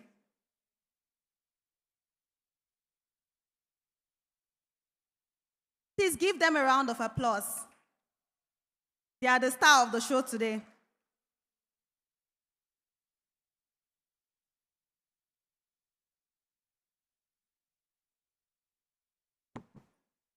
Okay, I think we can start. Good afternoon, change makers, and welcome to what I would confidently call the best breakout session today. This session tagged Breaking Barriers, Youth and Women Entrepreneurs Shaping Policy Commitments is proudly hosted by the MasterCard Foundation, an organization that has been intentional about enabling 30 million young people, especially women, to access dignified and fulfilling work across Africa by 2030 through its Young Africa Works strategy. I am Fisayo Mikayode, and as a young woman myself, I am deeply honored to be moderating this session. I'm going to start with a bit of reality check. Today, about 60% of Africa's population are young people, and in the next 25 years, it sounds far, but 25 years is not so far away. 1 in every young person in the world will be an African. And out of that, about 70% of them will be women involved in agribusiness across Africa. So you can imagine how we should be committed to supporting them, providing enabling environment so that they can thrive in their agribusinesses. Before we dive in, let's take a quick poll. How many of us are young persons in the room, under 35? I see just a few hands. Thank you. We are here because of you today. And this session is going to be quite interactive.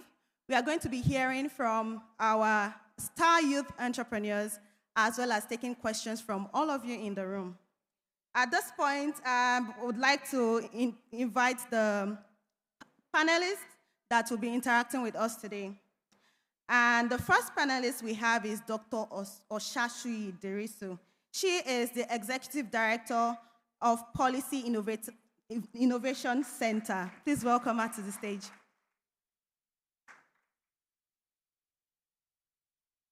You're welcome. We also have Dr. Winnie Lai Sholari, a seasoned policy expert that has been working for over 30 years within the agri space, and we are honored to have her here. Please give her a round of applause. We are also happy to have Dr. Kingsley Uzoma, the Senior Special Advisor to the President on Agribusiness and Productivity Enhancement. You're welcome, sir. And finally, we have Barrister Segun Awolowo. He is the National Coordinator for African Continental Free Trade Area Implementation Office, Nigeria. Barrister, please. I think we have one of our panelists missing, but we shall continue and hope that he joins us at some point. Thank you.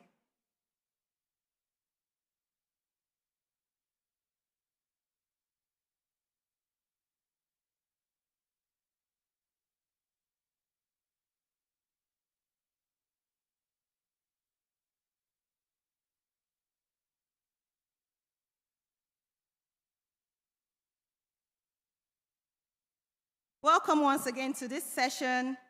And to start off, I would be going straight into my questions. Dr. Dirisu, at PIC, you've supported the ministries, departments, and agencies to test and scale different policy innovations. And would like to hear from you if you have current innovations or some planned innovations or policy innovations that is tailored to young entrepreneurs, especially women within the agribusiness space, and how is that coming along?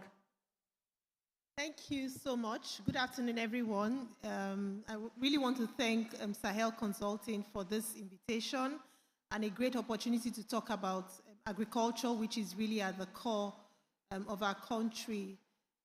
Yes, we've had real opportunities over the past few years to support policy innovation, supporting government to think outside the box with developing and implementing, developing policies, but also developing roadmaps and trying to reflect on the best approach to ensuring that we have policies, I always say, not policies on paper, but policies for humans, so policies that actually work in transforming lives, improving socioeconomic outcomes, and generally contributing to inclusive development.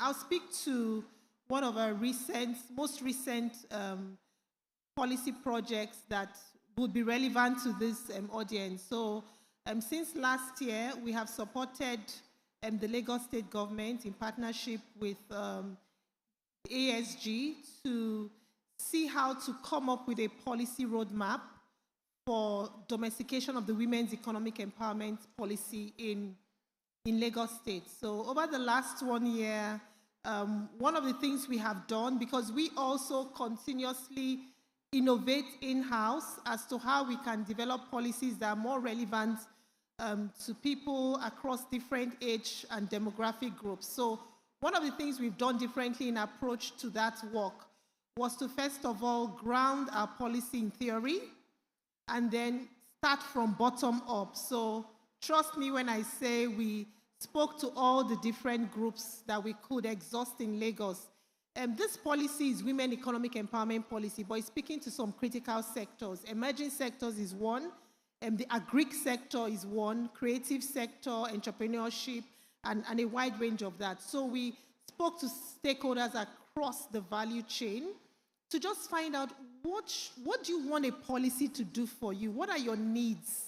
And how will a policy enhance the achievement of those needs? We had town hall meetings where women, for example, told us that, oh, well, whatever happens, we don't want to pay interest on loans. I mean, that's not always feasible, but just really feeling their pulse, the multiple taxation, informal taxes, what are all the different binding constraints that limit their capacity to grow and scale their businesses. And so we brought all this together and we had series of validation meetings, making sure there was representation across board, either in terms of age, in terms of sector, in terms of demographic groups, and even persons with disability. And then we finally came up with this roadmap that the governor graciously launched in July 2025. Where are we now? We're in a very interesting phase. So we call this the testing phase, because one of the things that we are passionate about with policy innovation is not just developing that roadmap and walking away. So we've used evidence to think about different iterations that would work for example, providing loans and providing some sort of business support to scale businesses. And over the next few months, we're going to be testing those policies. We're currently enrolling women. Some of them have even had some capacity building. So in the agric sector, in different sectors, market women, traders, rural farmers. And so over the next few months, we'll work out with them to see what model works in practice with actually empowering women. And then we can take these models back to the government so that the government has not just a policy roadmap that is alive, but also has models that is evidence-driven, that we have tested in their states, that they can now utilize in scaling whatever opportunities come. Why is this important? Over the last few months, because of this evidence-based approach, we have been able to attract a wide range of support from banks, from financial institutions who see that we're not just doing something generic like you're giving out wheelbarrows, you're giving out farm implements. We're actually growing and co-creating together. So I think one of the biggest lessons for me is that when you have a model that works, it's also much easier to crowdsource the funding to actually make it a work in practice. Thank you. And I am very happy to hear that you've intentionally engaged stakeholders in the process of developing this policy as well as the initiative. Before I continue, Mr. Abdullahi Atta, your attention is needed in the first breakout room. Please, if you're in the hall, please step out and join them. Thank you. And the reason I'm very happy that you engaged and involved the different stakeholders at the planning phase is because most times we've heard from young people in the country, especially women agribusiness owners, that they are always not included in programs. And that brings me to my next question to Dr. Winnie. Most times, these young people and women have complained about the fact that they do not have access to government programs, especially on extension, input, and mechanization support. And what this means is that they see the program, the benefits don't get to them, and they continue to struggle in their everyday agribusinesses. From your experience, what would you say are the bottlenecks, and how do you think that we can use policy and partnerships to address these bottlenecks and ensure that the last mile support is delivered? Thank you very much. I think before I start, I would like to thank Sahel Consulting for this opportunity. I think I'll answer this question from both sides because I was in government for 35 years and I'm out now. I'm in the private sector for a few months. And I see the gap, really, in the reason why it's not that easy or it's not been happening, that you have government policies on one side, and then you have the young people, the women, not being able to assess whatever it is, be them projects or programs. First and foremost, government policies are actually meant to guide what is happening in the private sector. And so government policies are not themselves able to implement fully. So the expectation from the government side is that the private sector will leverage on the policy to have their programs, their projects, their intervention align with what government wants at the policy side and upscale and outscale to reach the ordinary Nigerian women and youth. But what happens is that the expectation is high from the private sector that government should reach literally everyone. But the thing is that you know that at government level, you have mandates and then you have budgets. And so if we have our programs, for instance, in agriculture, you have your policy like the NATIP, Agricultural Technology and Innovation Policy, but you have Ministry of Youth Development, and you have Ministry of Women Development. And this policy is supposed to also align with whatever they are doing in skills development, vocational trainings, and the rest. And the private sector is also supposed to leverage on this NATIP to carry out their programs. So this disconnect has been there for a long time, so it's really not easy. From experience now, I give you my own personal experience. I've left government and I've started up my business. And I started up with pasture. And the only people who have come to my aid in terms of pasture directly has been Sahel Consulting. And how did I get to know? Through a farmer to say, you are doing pasture. Sahel is also doing pasture. Why don't you contact them? And now Sahel is leveraging on the feed and fodder policy to carry out their programs. Okay? So that is what we see. There's a disconnect. We are not going to run away from that. Now, going forward, what I see that can happen is that the Ministry of Youth Development, the Ministry of Women Development, we need to have multi-sectoral collaboration to drive down whatever policy they have, be it in agriculture, be it in youth, or be it in women development, so that across board, we can work together as partners to achieve what we really want. And then the private sector will also leverage and see. Another missing gap I think we need to bring on board is who is actually policing the policy? Who is actually ensuring that, who is questioning the policy? Who is analyzing the policy? Who is helping the policy achieve exactly what it wants to achieve? So these are the gaps from my experience that we need to look at and see. First, multi-sectoral collaboration is very key if we have to reach more people to upscale and outscale. Two, we need to also have a monitoring and evaluation, policing of these policies, whichever one. Who is doing it? We need to know and then work together to achieve this. And then finally, the youth also need to take leadership. They're already doing that. But the leadership I am talking about now, in terms of ensuring that they are committed to policy, is to also ask questions. And you have your own platforms for asking questions, and the government and whoever it is will have no option than to answer you, because you are a very powerful voice, the women and the youth. Thank you very much. Thank you very much, Dr. Winnie. You mentioned something on a platform. You talked about a platform where the youths and women can ask questions. Can you share with us what that platform is and how they can access it? Oh, okay. So here is the thing. There are so many women organizations in the country. There are so many women organizations in the country. And each one has a platform where they meet. I am saying that you leverage on your platforms, existing platforms, to ask questions. And you don't come as individuals. When I was in government, you see a lot of people come as individuals. You come as a group. In other countries, in Brazil, in Netherlands, you have cooperativism very strong.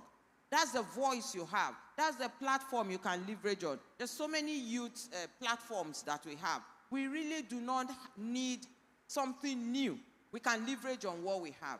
And then, I also know of a platform where you can go and ask questions. And that platform is the social media. You can ask your questions there, and you can get answers. So don't let us only use TikTok and all of that. Let's use that our own social media handles to ask government questions, because it triggers reaction and it triggers government to look inwards and to do better, because they're actually doing the best they can. But if it's not the best that you expect, from your questions and your suggestions, we go back to the drawing board and we'll be meeting each other's needs. Thank you. Thank you so much. So we have an action point. Young people in the room, please organize yourselves and make your voices stronger so that you can come as one to, ask questions and ask for whatever policy changes that you need to help your agribusinesses thrive. Thank you, Dr. Winnie. Dr. Uzoma, you sit at the heart of the nation's agricultural reform agenda, and would like to hear from you what the presidency is doing to remove policy bottlenecks. I believe from the conversations we've heard from Dr. Dirisu and Dr. Winnie, we still need to do some work around communication and providing that big platform where we hear from young people and hear the pain of the business, of the pain from their businesses. So what are you doing through the reform agenda to remove those policy bottlenecks and support young people in agribusiness? Well, thank you. We can't hear you.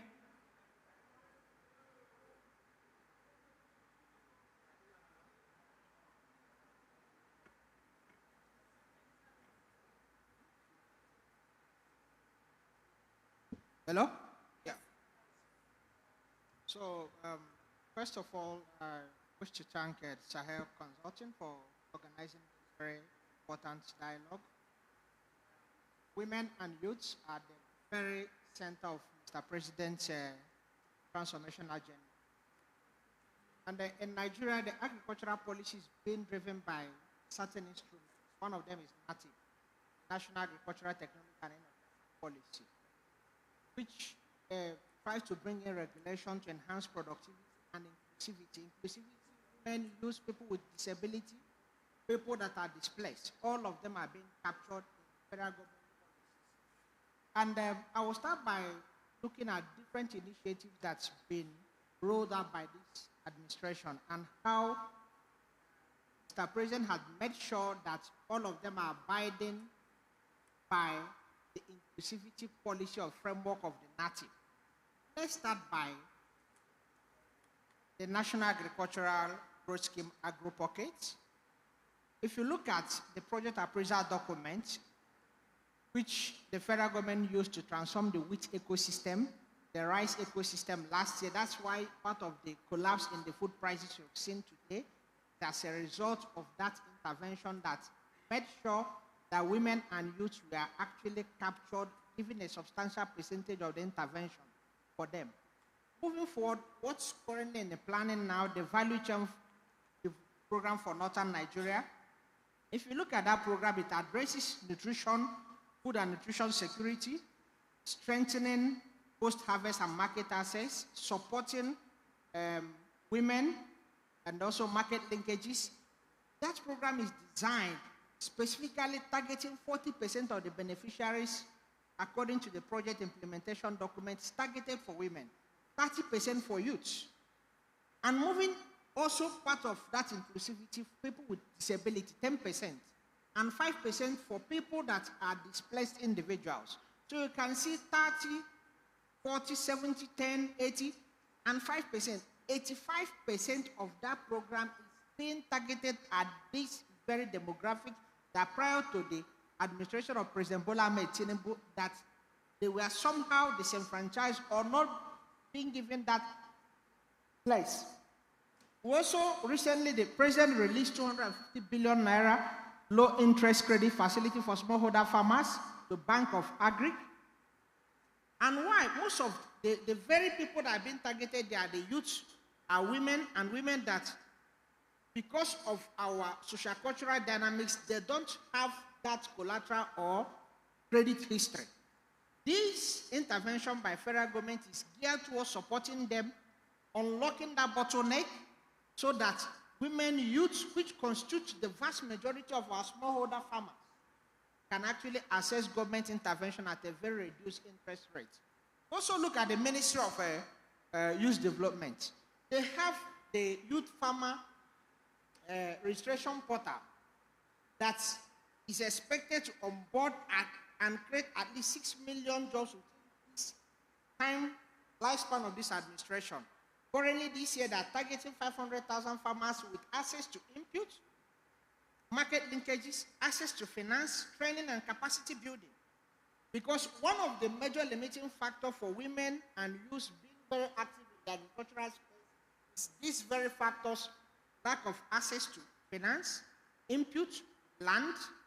So federal government is being very intentional in policy design, in policy implementation, in frameworking, to make sure that things have been designed to open up the space specifically, intentionally for women, for youth, for people with disability, for internally displaced individuals that ab initio, they have that foundational or cultural barrier constraint for them to actually play equally with men in this agri-value chain ecosystem. The same Ministry of Youth Development, they have also supported some youths with solar power irrigation kits so that they can enhance their productivity. They did not make it open to everybody. It was specifically targeted to youth and women. We have another federal government agency, the National Agricultural Land Development Authority, now that they have the National Youth Farmer Scheme Initiative. They have the Women Empowerment Program, working together with the First Lady ordered the Renew Hope agenda to empower women. They are currently implementing that across the length and breadth of this country, empowering women with input, with seedlings, with street crops, so that they can be independent and stand on their own and have that that's when you call equity, so that they can be able to compete with the male folks who are the custodian of the land in Nigeria. The Small and Medium Enterprises Development Agency of Nigeria, SMEDAN, they have the Agribusiness Development and Empowerment Program, which is targeting 10 million youths to support them with training, capacity, access to market, access to finance, connecting them with development partners so that they can have all what it takes to stand on their feet to begin to practice agriculture equally, shoulder by shoulder with the male folks. We also talk about the Ministry of Women Affairs. They have the WAVE program, Women Agri-Value Expansion Project, that is targeting 10 million women, specifically designed for women, to give them access. Government is designing a program that women make it easy for them to have the land titled under them so that they can access credit. They have women-specific loan program, input distribution program for women.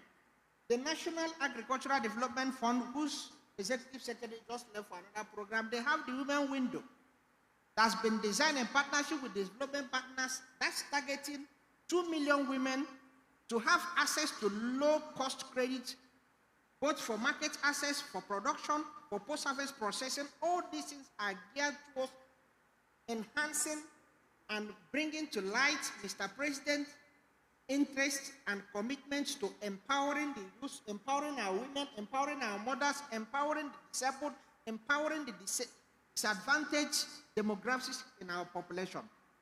If you look at the program NADF is doing, the Women Window, nothing has been done in this federation. A specific program by a major federal government fund targeting only women. Mr. President understands that women are somehow disadvantaged in Nigeria when it comes to access to finance, collateral. Also capacity building. Because of our cultural restrictions, some of the training, women are not allowed to access them. But now, government, through the Renew Hope agenda of Mr. President, very laudable, very visionary policy of Mr. President, is opening up the space so that women can actively compete with men. The youth can compete, because for us to actually enhance production in Nigeria, we need to get the youth. Our old farmers are getting old. Agricultural transformation, technology, ability for the old people to adapt, to innovate is not there. It's very easy for the youth to actually adopt innovative practices in agriculture. And that is why Mr. President is paying a very special focus on that. And again, coming to the issue of application of technology in agricultural space, we cannot improve our productivity without the adoption of technology. And who are the people that are the very forefront of technological innovation and adoption in this country? If you look at the unicorns in Africa, 8 of them are in Nigeria, and those 8 are being founded by the youth. That is why Mr. President is very intentional in his policy design, policy implementation, policy framework, policy trust, to design programs that target the youth, to activate them. And he has this view that government should not be in the driver's seat of any agribusiness program. It should be driven by the private sector, and the private sector of interest to Mr. President, youth, women, people with disability. We have invested enough on men in the previous administrations, and we are still where we are today. Let's invest in our women, let's invest in our mothers, let's invest in the disabled people, demographics in our population, and let us see whether there will be a change. And you can see there has been a change. Last year, a bag of rice in December was 105,000 when I bought for empowerment. Yet last week I was at the market every month I go to the market to sample prices. A bag of rice is 50,000, some are for something thousand. This is as a result of the very special, intentional intervention targeted at the youth, at the women, at the grassroots level, for them to enhance their productivity, have access to all the required input support fertilizer, irrigation, pesticides, access to insurance, extension, all given to them to enhance their productivity, and you saw the result, the collapse of the prices, and people are no longer talking about, oh, food prices are expensive. People are even talking about, how can we do to enhance? But Mr. President is not yet done. He wants to bring down the food prices further down by increasing productivity per hectare, so that when the prices are lower, people will consume more, and the farmers will sell more. It will no longer be the units. They will become rich not by just selling little, but by expanding their turnover, so that a lot of Nigerians will be well fed, will have that food and nutrition security in the country. The farmers will make enough money, sell enough, and will enjoy a win-win situation of prosperity, food security, driven by Mr. President targeted intervention, focusing on the youth and women in Nigeria. Thank you. Thank you so much, Dr. Uzoma. You listed a lot of programs and initiatives, low-interest credit facilities for youth and women. Through the Ministry of Youth and Development, we have the Youth Farmers Registration Portal, NAUDA's initiative, SMIDAN, WAVE program, the Women Window by NADF. And I begin to wonder if the young people seated here today are even aware of all these programs and the opportunity it brings to them. And that means that after this event, we'll be knocking on your door, coming to your office to gather more information and contact, so that we have these programs and we can share different opportunities to, with the young people on how they can access the benefits from the program. Thank you. I would now move on to Mrs. Franca. Mrs. Franca Ashimugo coordinates strategy and planning at AFCFTA. That's the African Continental Free Trade Area Implementation Office in Nigeria. And if you are aware, the AFCFTA's goal is to promote intra-Africa trade, boost our economy, and drive industrialization across the continent. And we have a lot of SMEs in the room, and they might not understand how to get started or tap into the opportunity of exporting their products within the regional market. So what initiatives or programs and what platforms do you have to support these young women and people, and to ensure that they are export ready and they can access all of the processes involved? Good afternoon, everyone. Well done, Sahel, on good work. Before I answer your question, I'd like to throw some flesh on it so that there's an understanding of what we're talking about. So in the work that we do, we recognize that agribusinesses, particularly women and and youth, only produce for the local market. And this means that there is a poor awareness of the other opportunities that they have and how they can access them. And I will test that in this room right now. Knowledge test. You know about the AFCFTA? Can I see your hands up?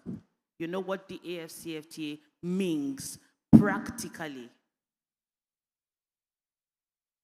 You know how to access it. You know what to do with the AFCFTA. Okay. So do I have a few minutes to just talk about that so that, it makes a lot of sense? So you see, Africa has 55 countries, and out of these 55 countries, 54 have agreed to trade without borders. Now, what this means is Nigeria has agreed to trade with the remaining 53 other countries within these 54 that I've talked about. And they're saying that we're not going to be trading without borders anymore. And what this means is I can send my products to you, and I will not be paying duties for my products to get into your country. And if you're sending your products to me, you'll be sending your products, and I will not be charging you duties for your products to get into my country. But this is not going to happen immediately. Under the AFCFTA, there are two categories of countries. Countries that are classified as developing countries and countries that are classified as least developing countries.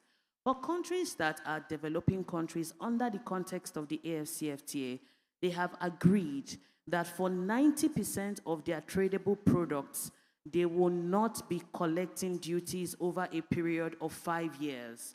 So what this means is that if this bottle of water, for instance, was to be going to a country like South Africa, which is a developing country, and this bottle of water, developing country under the AFCFTA context, and this bottle of water is, just, let's say, is a 20% MFN, that's 20% duty. What this means is that after 5 years, South Africa is not going to be charging Nigeria anything to import that product into the country. So what you should have been paying as that 20% is going to be phased off over a 5-year period. So 20% off every year, because 20 times 5 is 100, right? So 20% off the duty every year until you get to the 5th year, and then you get 100% off. Now, there are countries like Nigeria that identify as least developing countries. Those countries will be phasing off their duties over a period of 10 years. So if it is still the same bottle of water coming from South Africa into Nigeria, it means that it is going to be phased off. The duty for this 20% duty on this product is going to be phased off over 10 years. So 10, 10, 10, 10, no, yeah? Yeah, 10, 10, 10% every year until it's done. Now, I know some people will be saying, why is Nigeria identifying as a least developing country under the AFCFTA? That's not a conversation for us. But what this means is that the opportunity for Nigeria is that it can still be earning from duties over this period instead of having it phased off almost immediately. Now, you as an agripreneur producing in Nigeria, what this means for you is there are other opportunities beyond the local market. There are other things that you, however, need to know before you can plug into these opportunities, like standards and certifications, because what we agree to in these local markets can be different from what other markets are willing to accept. Now, you have the product, you know the market where the product is going into, but you need to be able to say, for this particular country, this is the requirement for this product. I have to, this produce, it has to be up to this certain standard before I can send it into this country. So the onus lies on you as the agribusiness to know what the country needs and what the country you're exporting to requires from your product, and you have to meet that expectation. Now, the AFCFTA creates a level playing field for everybody, and that's the beautiful thing about it. Men, women, youth, everybody, you can access it. You just need the information. And that's, you know, the biggest place, the biggest space where we play information, because we don't think that enough of Nigerians know about this opportunity and how they can tap into it. Now, this is important because think about it like this. If 20%, if you were to be paying 20% of duty for this product, it means that when the product gets into that final market, you are in business for money. So that duty that you paid will be translated into the final cost of this product. But then since you're not paying that duty, it means that you're not going to be paying that extra cost, and it will beat down the cost of your product in that market. And it now gives your product a fighting chance in that market. When it is now put on the shelf side by side products from other parts of the world that have been able to hack industrialization and mass production, or you know the countries that I'm talking about. So that's the opportunity that the AFCFTA presents. Now, what we have done over the last 2 years, we have a women and youth program, and over the last 2 years, what we have done is, look at this particular demography to say, look, this demography is disadvantaged on a very good day. So what do we do to bring them to the front of the line for the AFCFTA? And then we, first of all, try to establish the product of opportunity under the AFCFTA so that not just people who were producers now, people who are business people and would want to tap into opportunities can see where the products of opportunities are, or, should I say produce opportunity, produce of opportunities or commodities now, and decide to either be the ones who produce them or maybe aggregators for export, the value chain, that whole sort of thing. So we did some work, gathered some data to establish what the opportunities were so that we can then have targeted interventions around these opportunities, specifically for women and youth. And we were able to establish particularly 10 products. Some of them are agricultural products and some of them are manufactured products. So on the agricultural side, I think we have oil palm, shea butter, spices, and quite a number of them that we established as where the opportunity lies. Now, this does not mean that if you're doing anything outside of this, there is no opportunity for you. What we just try to do is just to come up with the top 10 for Nigeria so that where the opportunities are can be very clear. What we did beyond that was to then develop market guides for these established opportunities so that it is very easy for you as an agripreneur trading in any of these spaces, working in any of these spaces to say, oh, this is my produce, this is my commodity, this is where it can go to in Africa, where the opportunity is, and these are the market entry requirements. So simplifying, getting your product from Nigeria into the African market. And then the third thing we did was to develop a platform, an e-platform that was to help give visibility to the people who were already in this space. And then the platform is also supposed to serve as a point of matchmaking for buyers and sellers where, they can see, interact, and then people can patronize and buy your commodities when they're already on the platform. And then the third thing you're supposed to do is, carry out practical trade. Now, this is what we've done in the last 2 years on the women and youth front for the AFCFTA.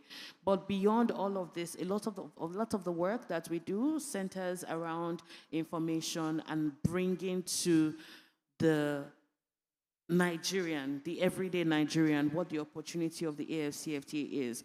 Now, in the 6 years that we've been working, there's a lot of work that's been going on, sensitizations and awareness building, capacity building around this space. But Nigeria we're a lot. We are a lot. And if we were to be doing 2,000 per state every year, it might seem like, it's a big number. But if you put it on the backdrop of the population of it's not a dent.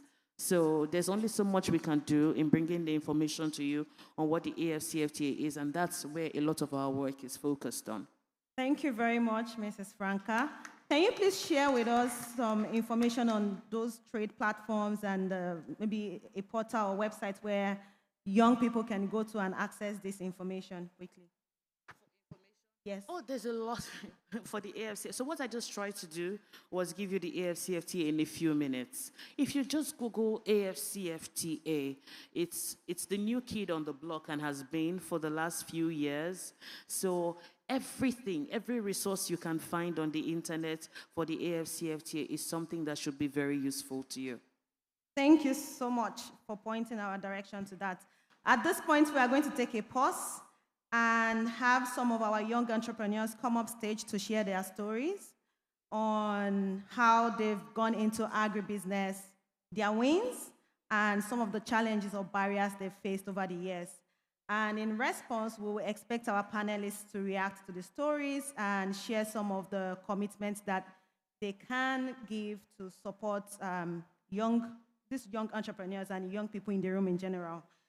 First, I have Rifkatu Williams, who is a graduate and a farmer in Kaduna, has a thriving business. Can you come up stage, please, to share your story? You tell us how you got started, some of the challenges and barriers you faced, and some of your wins. Thank you. Please, let's welcome her with a round of applause.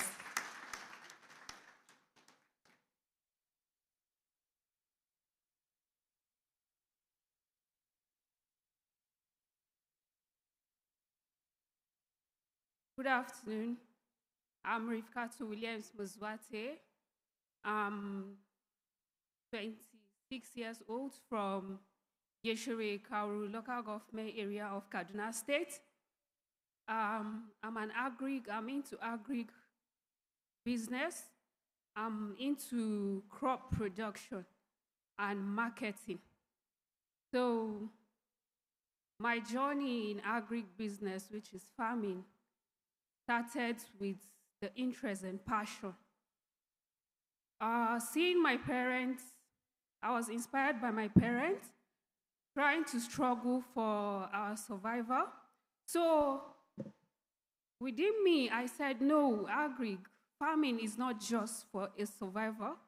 It needs to be a profitable business, which I don't even have much capital. How am I even going to start?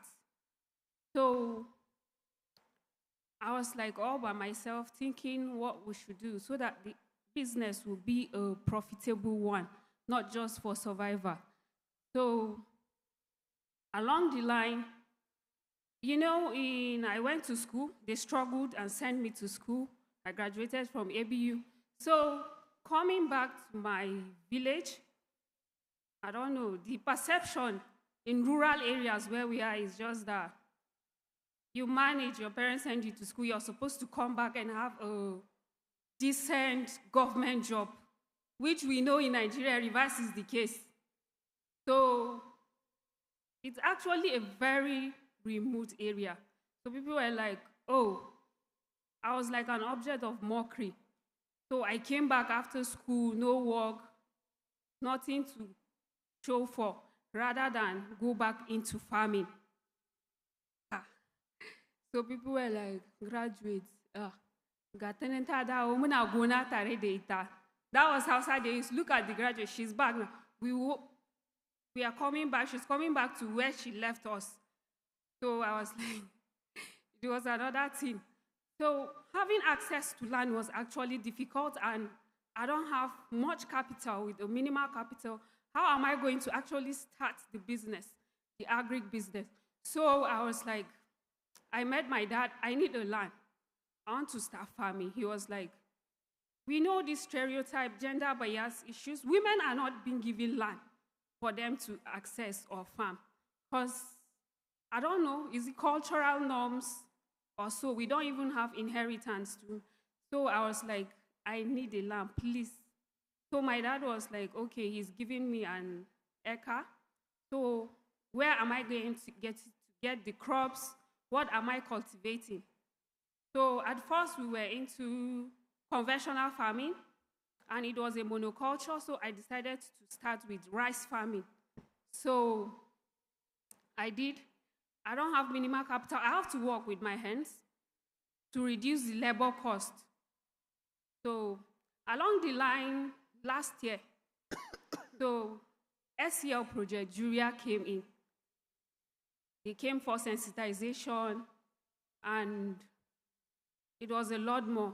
So they told us they are into regenerative agriculture, which restores soil fertility and so many processes to build a resilient and sustainable community for us and climate resilient communities. So I key into their idea, and I was curious and I was eager. I want to go into the business. So that regenerative agriculture teaches us, it shows us how to farm organically. It's an organic farming. We don't need, like the conventional farming, we know the cost of inputs, fertilizers, and it's another thing. So, and I don't have that at hand.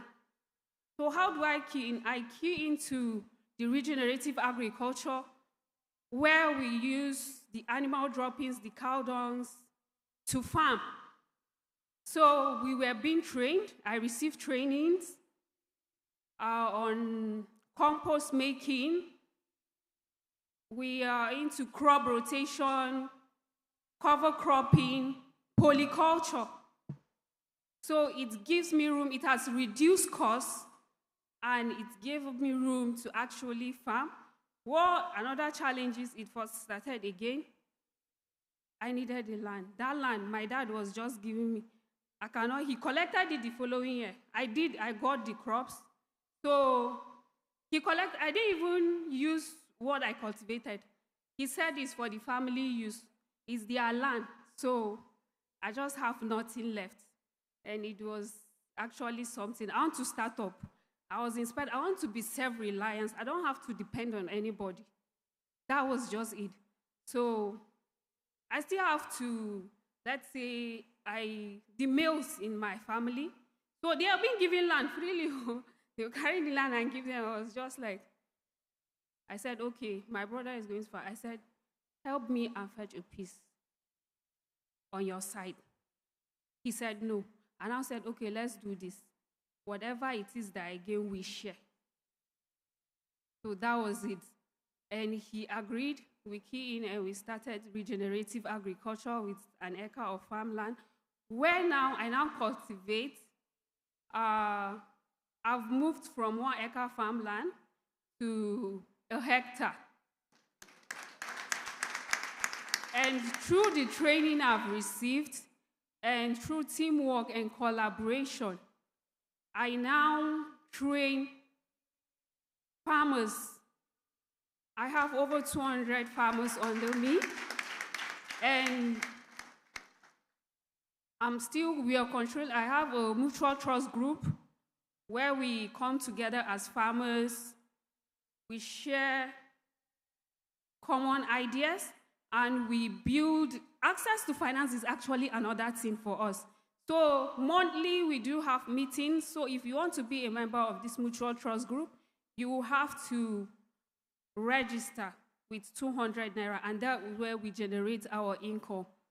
And there was financial literacy. They are not financially literate, but through the training we have received, through Project Juria SCL, I'm still training farmers on financial literacy, record keeping, to help us manage our profits and so on. So, and again, into the polyculture, monoculture actually sometimes, it's not favorable. Why? Because as it is now, we know we have market price fluctuation. We don't have standard, the prices are fluctuating. So through polyculture, I was able to plant diverse crops, soya beans, granules, and so on and so forth, rice, you can name it, crop diversification. Regenerative agriculture has actually showed us it's trying to build a resilient community. I've created jobs to over 65 people, and I'm still hoping to do more, and I still hope to expand my business. I'm still a small-scale farmer, and I hope to expand through the use, having access to finance, having access to local market, and infrastructure is actually also one of the challenges that we are facing in Kauru local government, and so on and so forth. Thank you. Thank you so much, Rifkatu, for sharing your story. And as you've heard, access to land, finance, and infrastructure are the biggest barriers she's faced over the years. And she also struggled with some level of stereotyping, and I can relate because I studied agriculture, and when I was an undergraduate, when I go home on holiday and people ask me, what are you studying in school? I would not answer because I was ashamed. So I really can relate with her story, and would hear from the second young entrepreneur before we get reaction from our panelists. Her name is Deborah Ayomide Shaba. She couldn't get a job after graduation, so she decided to create one for herself. She's currently into poultry farming. Deborah, please come up stage and in 5 minutes, share your story with us. Thank you.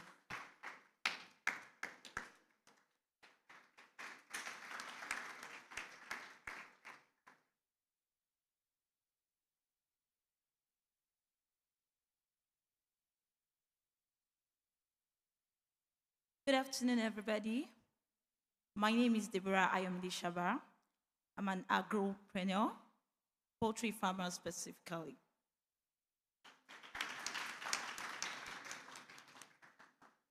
So, there's these stereotypes that we have whenever you see a person with disability or a person with albinism. Be like, she can't do it, can't see, So that is part of my story. Going out in search of a job where like, are you sure you can do this? There was a time I went out for an interview for teaching job, and they were like, if the student in your class should come out and call you Hoyibo Pepe, the way they normally say it, what would be your reaction? I said, I'm used to it. It's a normal thing. I won't beat that child. I will only correct the child by speaking to them. At the end of it, I didn't get it. And I'm tired of sitting at home. It was during my 1-year IT after my national diploma. So there was this person, a friend, that called me that there's this registration going on. It's a project called Innovative Youth, like iYouth, under IITA, sponsored by MasterCard Foundation. That I might chance, and I say, I'm not doing anything. I'm free. That was how I went there. I registered. I was selected. I was trained because normally I love to be an independent person. I'm this type of person that I don't like to go around asking for help. This is what I want to make something for myself. I have to start asking for money here and there. I love to make my own money. And I do not want to learn the normal type of jobs we have around. I'm not saying that they are bad. They are okay, but I do not have interest in it. And again, sometimes my disability might stop me. My mom suggested fashion designing to me, but my eyes will not allow me. There are people doing it though, but I see it as stress. I do not want anything that will stress my eyes. So when IITA training came, it was a game changer for me. I was equipped with the necessary capacity. Like, they taught us step by step on what to do, how to do it, what stages of our business, how to go about it. And after the training, I was happy, thinking that, okay, maybe I'll find a way to save up some money from family, friends, and start up my own poultry farm. Not knowing that they are still bringing in inputs. Not until they called us and, oh, come, we have something for you. I got the input, which is actually a carton of birds, chicken, broilers to be precise. That's 50 pieces. And thank God, out of the 50 pieces, I was able to raise successfully 47 out of it.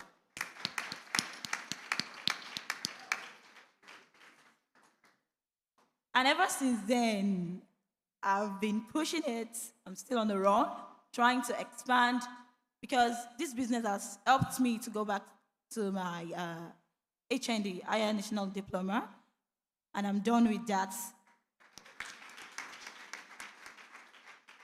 So I'm using this opportunity to say to everyone in this gathering that do not look down on people, no matter the disability. Yes, there might be disability, but they are not dumb. They are not people that cannot do anything. They can think. They can function properly, just like every one of us here. The only thing we need to do is to remove the barrier. When barrier is being removed, we can function as every other people. Just like IITA, they did not stigmatize me. They did not say, who are you, get out of here. They took me in. I did not even know that I'm a person with albinism because I was treated as everybody that was present during the training. And I'll use this opportunity to say thank you to IITA and thank you to MasterCard Foundation for giving me the opportunity. Thank you, Deborah, for sharing your story. And thank you for not giving in to the criticism. Deborah. Yes, so